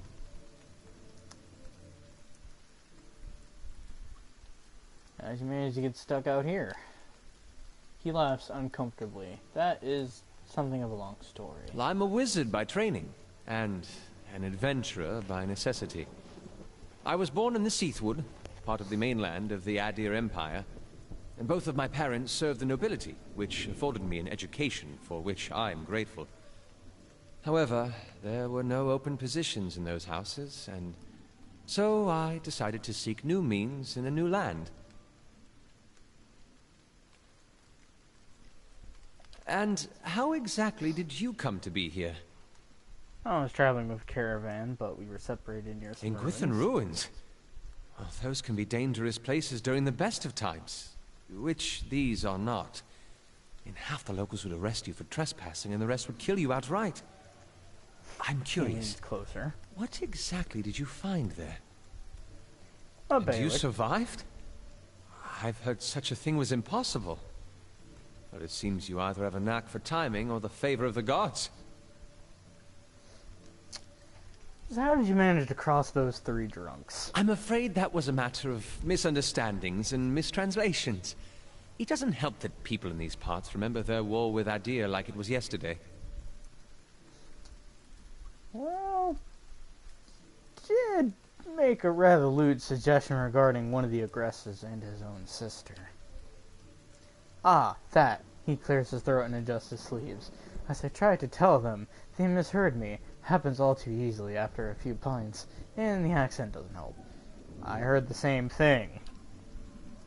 For just a moment, he looks as he's about to say something else. His expression brightens with mischief, but before he can speak, he forces a tight smile, biting his lip, so hard you expect to see blood. Finally, his face relaxes, and he shakes his head.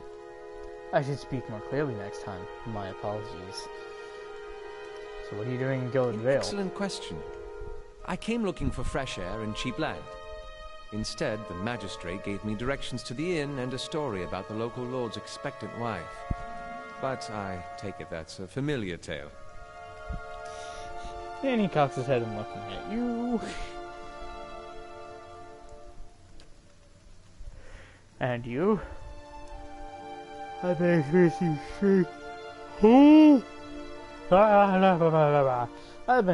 strange things of late. I'm looking for an expert on Indeed. souls.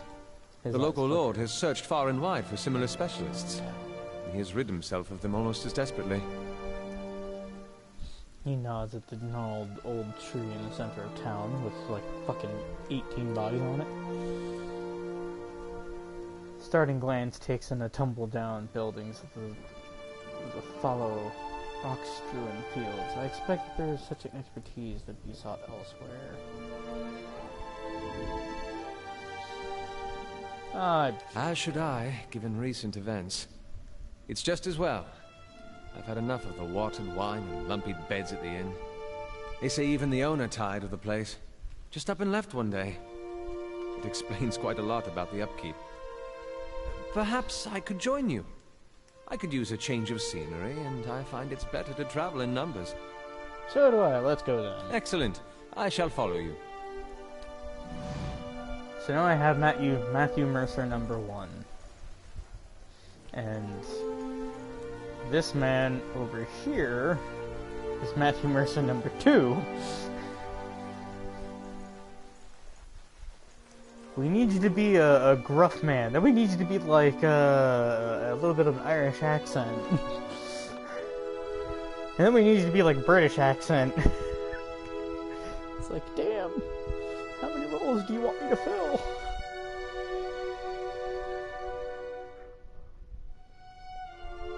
I can only do so many.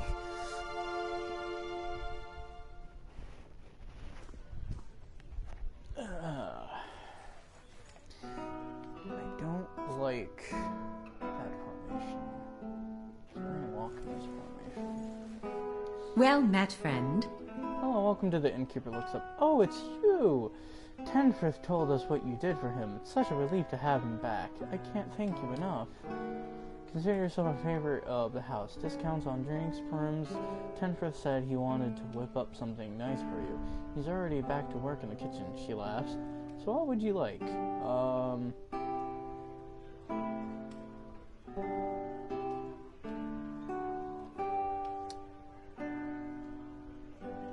I Lack of room.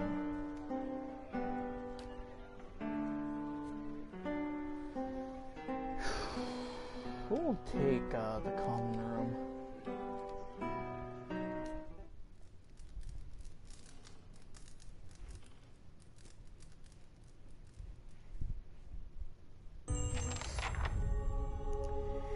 Your sleep is restless and fevered, assaulted by hisses and whispers, blanketed with a suffocating anxiety. You open your eyes to awaken to find yourself in front of Gilded Vale's gallows tree, the creaking of its ropes growing louder in your mind until the sound is deafening. Hanging from the tree is an old dwarf woman whose face has shriveled inwards like moldering fruit. Her head hangs limply to one side as you look at her. She looms larger and larger in your mind until she is mere inches from your face.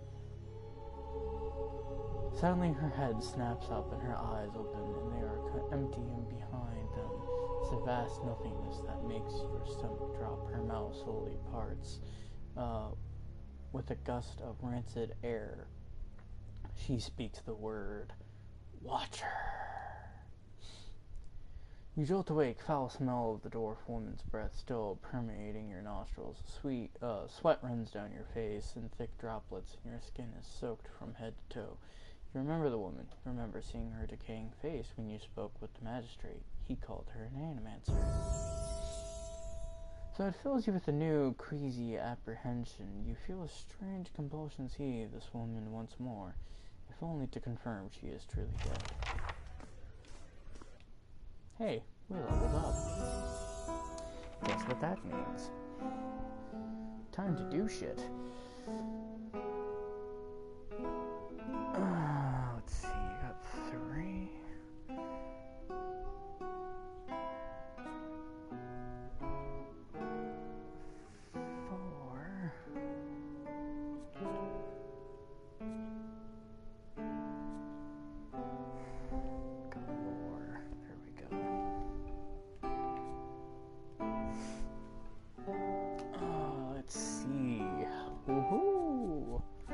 Mind blades.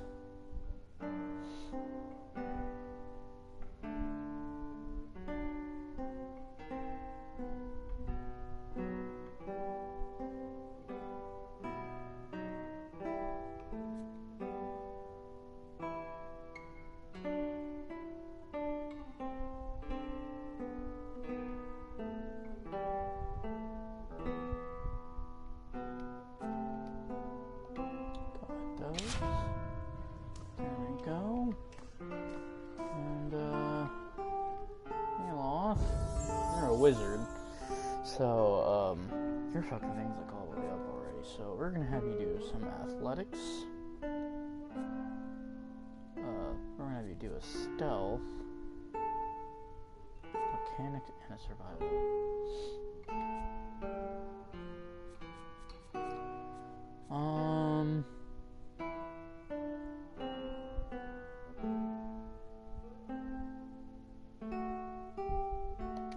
Merciless gaze.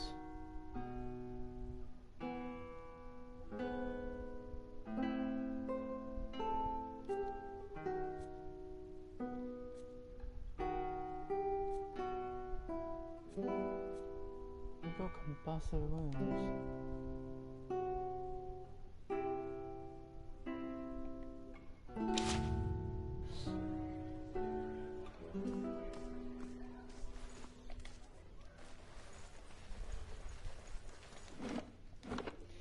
Excuse me, I am the leader of this group.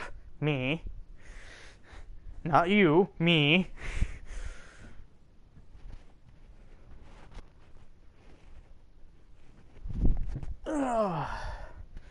Had to stretch.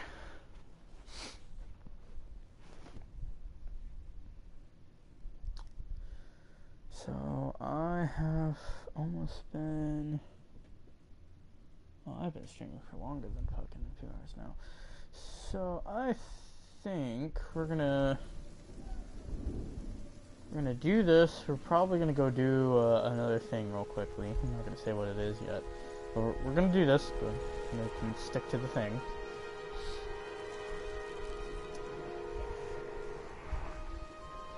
The squat, destined body of an elderly dwarf woman dangles from a thin, crooked cloth that sags at the tug of her nose.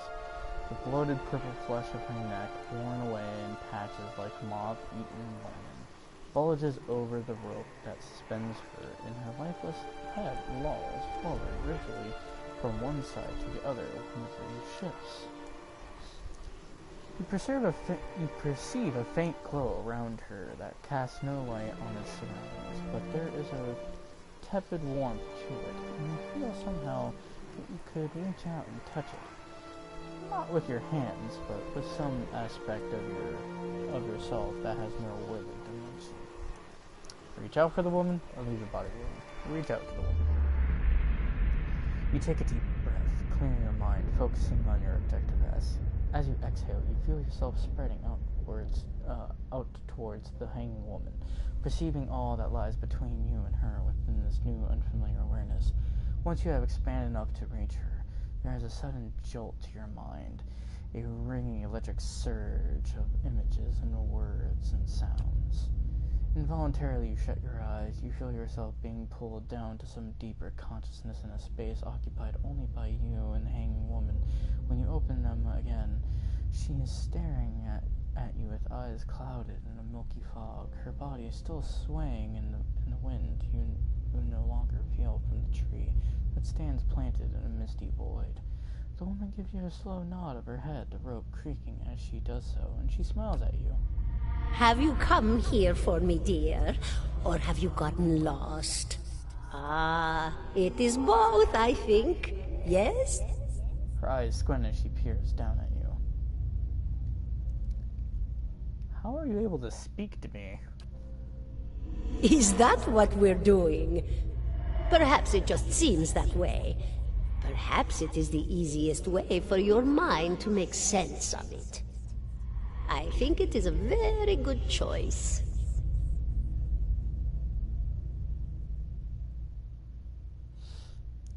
Am I imagining this?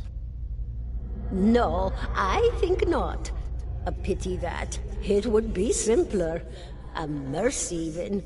To not have to wander anymore, no? Alas, we are here, you and I, wherever here may be. I need to understand something that happened to me. She nods and looks, and a look of pity on her face, as though consoling a child. The world looks a little different than it used to, is that it? Feels like you're noticing things for the first time that have always been there. She nods. You have seen past the shroud. It only takes an instant. Your soul remembers, yes? Remembers how it sees when it leaves the body, like being reminded of a dream you had forgotten. You are a watcher now, and a watcher you will stay. What's a watcher? What indeed? Long hours have many animancers spent studying such things. Not I, though. Not I. I'll tell you what I know, though, since fair is fair, and here we are visiting, you and I, and it reminds me of better times. Souls pass on, some say through Audra stones, which are the blood veins of the world. They leave the world for a time and are reborn into it, sometimes more than they were before, but usually less and seldom the same. For all souls there is a time where they do not live, yet have not passed on, and those souls roam the world, same as you or I, either leaving or lost. But no one sees them because they have forgotten how. A watcher sees, though, knows what to look for. And sometimes they know a person just by looking at them, know where they've been in ages past when their bodies were other bodies. See memories even their owner can't recall. A wonder to behold when all goes well. A wonder! What do you mean when all goes well? Oh, nothing to be afraid of, I'm sure. It's just much to take in for some. Sometimes there's trouble sleeping or other difficulties. She smiles at you reassuringly, fanning out a tuft of long whiskers from spores from one of her cheeks. You should see old Merwald. He could tell you much more than I. Just like you, helped many in his day. Took up in an old keep no one would claim. Not far, not far. Kadnua, beyond the Black Meadow. He will welcome the company.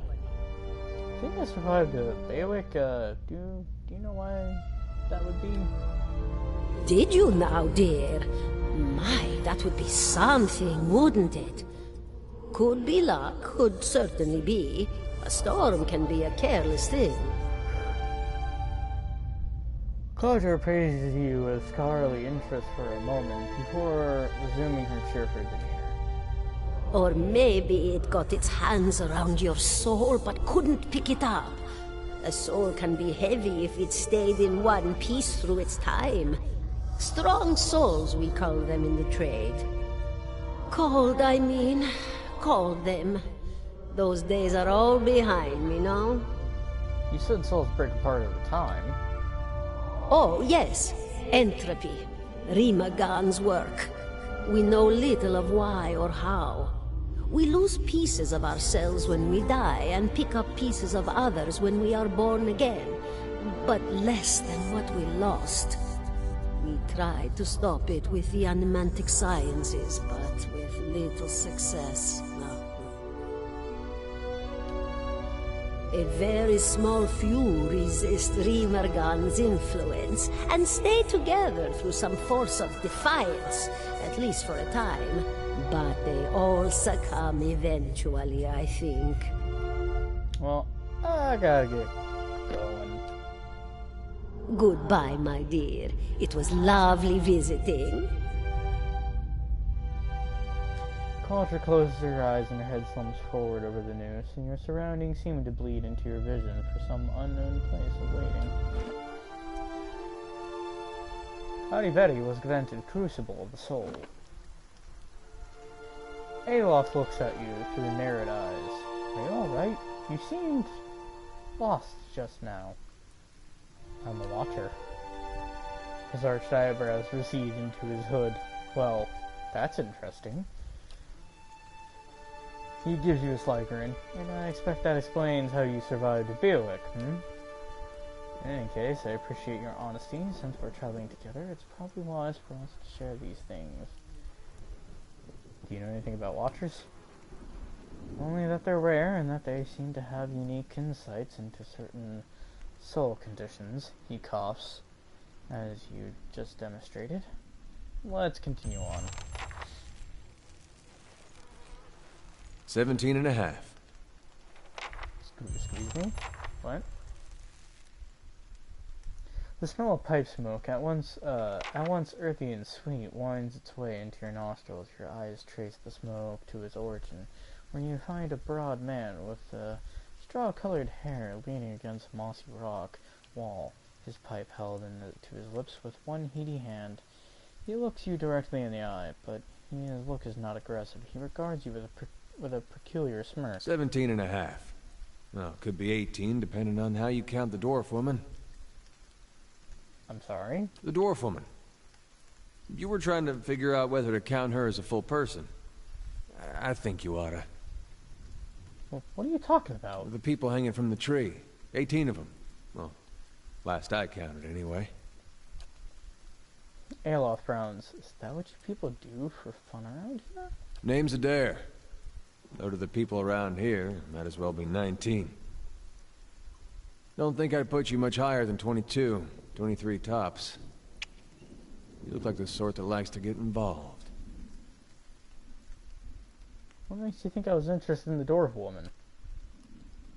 He looks at you a moment, his brow arched, his smirk broadens. I was smoking over here, saw you staring at her. Twice I refilled my pipe. You never so much as blinked. Your mouth was so slack I took you for a Radric at first. Impossible, I don't drool half as much. Ah, so you're already familiar. Still, I'll have to forgive my curiosity. Around here we prefer to turn a blind eye to our dead. Do you know what a watcher is? Careful, friend. Best not use that word round here. Could be any number of Radric bootlickers within earshot. Ciphers, animancers, watchers. Same thing in the eyes of folks around here, Radric especially. They come through these parts all the time with their cures, preying on the desperate. None of them are who they claim to be. But I am a cipher. Of course, seeing you with that funny look, I'd be halfway inclined to believe you were having some kind of communion with that dwarf. Either case, maybe I'm not 19 after all. No offense. You think you're going to be hanged? The town's had it in for me for a long time now. Only fellow who ever stuck up for me, well, he's number 18 up there. My headman on the farm. Used to be my captain during the war. The war? Saints' War. Only one in my lifetime. Fella decided he's the living incarnation of Ethos. Overthrows, Reticeras, marches on Drywood, so we gave him a Drywood and hello. What's a Drywood and hello? Blew him up. I forgot he says it like that. He smiles at this. But it is the smile of one recounting a joke in the effort rather than enjoyment. And who is Athos? God of Rebirth and Redemption, formerly Eddie Howe. Maybe they call him something different where you're from. I had other questions. I got time. Why was your headman hanged? Got involved. Radric sent men down here the other day, said that they had it on good authority someone in town was working with Kolsik, plotting Radric's overthrow. Said if he didn't come forward right then and there, they'd hang every last one of us. No one was coming forward, so Swithin, that's my headsman, he steps up and said it's him. They took him at his word. He sighs and shakes his head, his eyes fixed on the tree. Bound to happen sooner or later, if not plotting against Radric, then for protecting me. What does your town have against you? Picked the wrong god. That's what it comes down to. Used to be a lot of Aethys worshippers in Gilded Vale. That mess of rocks over there, there was a temple to him, to give you some idea. Then one day, somebody named Widewind shows up on Deerwood's doorstep. Says he's the living flesh of Aethys. Got an army with him. Suddenly, Aethys isn't so popular in these parts. My brother Woden and me, neither of us believed it. No way was that Aethys. He enlisted, and I did too. But, he didn't make it back. After the war, people took to punishing Aethys worshippers, accusing them of treason. Got real ugly, especially after the Legacy started. Folks needed someone to blame. I was safe because I fought, but then this rumor starts that my brother, that he was on the wrong side. And I wasn't so safe anymore. Until my headman stepped in and said they'd have to hang him to get to me. Seems that's no longer a concern. Of course, the townies don't do the hanging these days, but when Radric's men come, they got no problem doing the pointing. Alof glances at you and lowers his voice. You can see why I was eager to leave. Who's Kolsik? Somebody got tired of all the hangings. He's on the run now. Probably will be till they catch him. If you're next to be hanged, what are you still doing here? He gives a half smell, drinking mostly. Point of fact, I'm on my way out. I just haven't figured where I'm going yet. Not a whole lot of places out there that don't think Widewind's legacy started with Widewind. We could travel together. Where are you headed? Some place called Caed Nua. There's an old watcher there who might be able to help me. Seem to remember hearing something about that years ago. He tamed that place. People would seek him out for all kinds of things. Troubles of the soul, questions for the departed. Of course, that was back when you didn't have to say Watcher with a hush on your breath. A man such as that, there'd be things I'd want to ask him. Don't know why I never thought of it before. Something kindles in Ned Ayer's eyes, and the vigor of purpose finds its way into his voice. Not sure how I feel about setting out with a stranger, and a strange one at that. But, truth be told, you might be the only one in town who wouldn't feel some relief seeing me swing from that tree.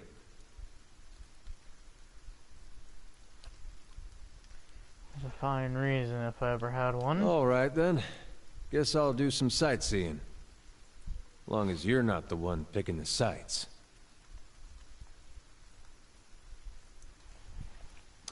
And let's get going. So, boom. So now we have a Cypher, a Wizard, and a Fighter on our team. Marching, marching one by one. Hurrah, hurrah.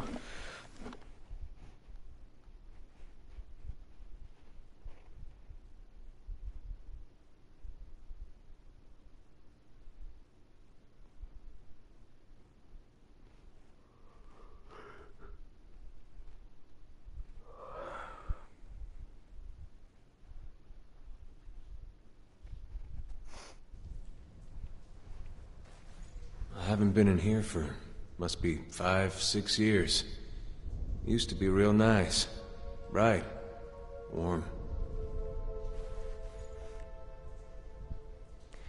A man lies resting against the wall, lit by the dim illumination of the fading sconces. He has a grunt, fox-like aspect, and his face is pale and damp with sweat. One arm is held loosely against his side, sleeves soaked with blood. He gives you an anxious glance as you near, his features twisted with pain. Well met, friend.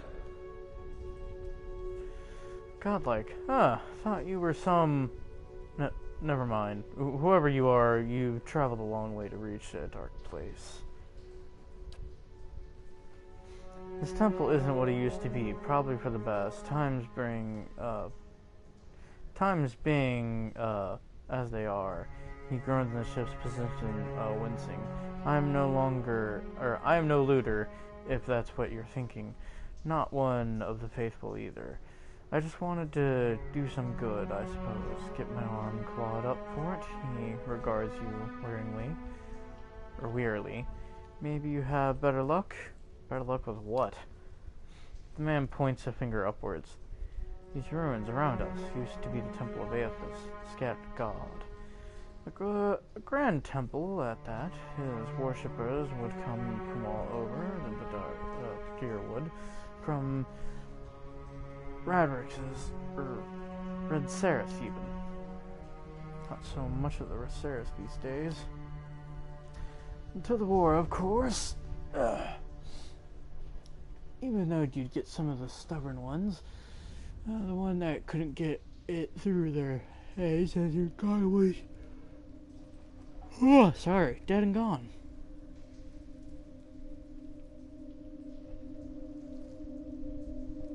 Get to the point.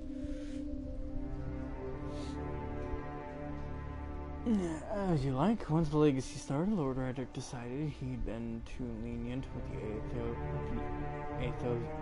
Aethosians. He had his people go in, put them all to the sword, left them down there, buried under a heap of rock.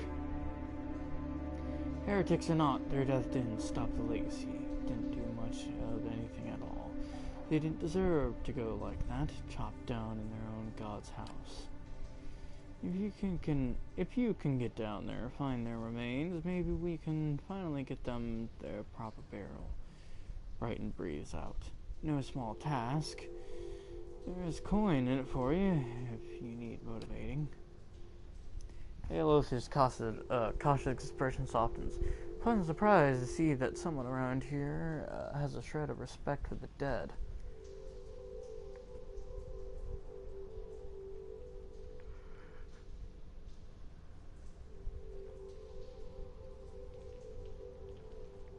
I'll find him.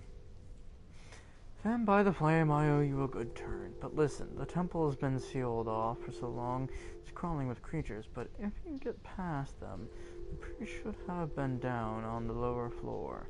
He'll be there still if they're anywhere. Those priests had all kinds of secret chambers, switches in the walls, Turk sconces, that kind of thing. Keep an eye out and take care down there. I wouldn't want to have sent someone else after your remains. I'll wait here by the stairs and keep a lookout. Maybe try to patch myself up some. Oh, you look like mighty fine. This is where we're gonna end it though. So yeah, new save file.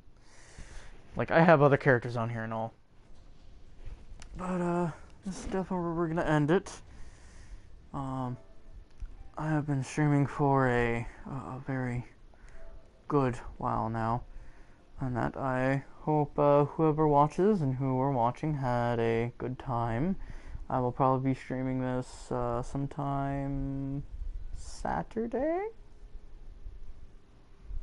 I will never know. Other than that, have a good day. And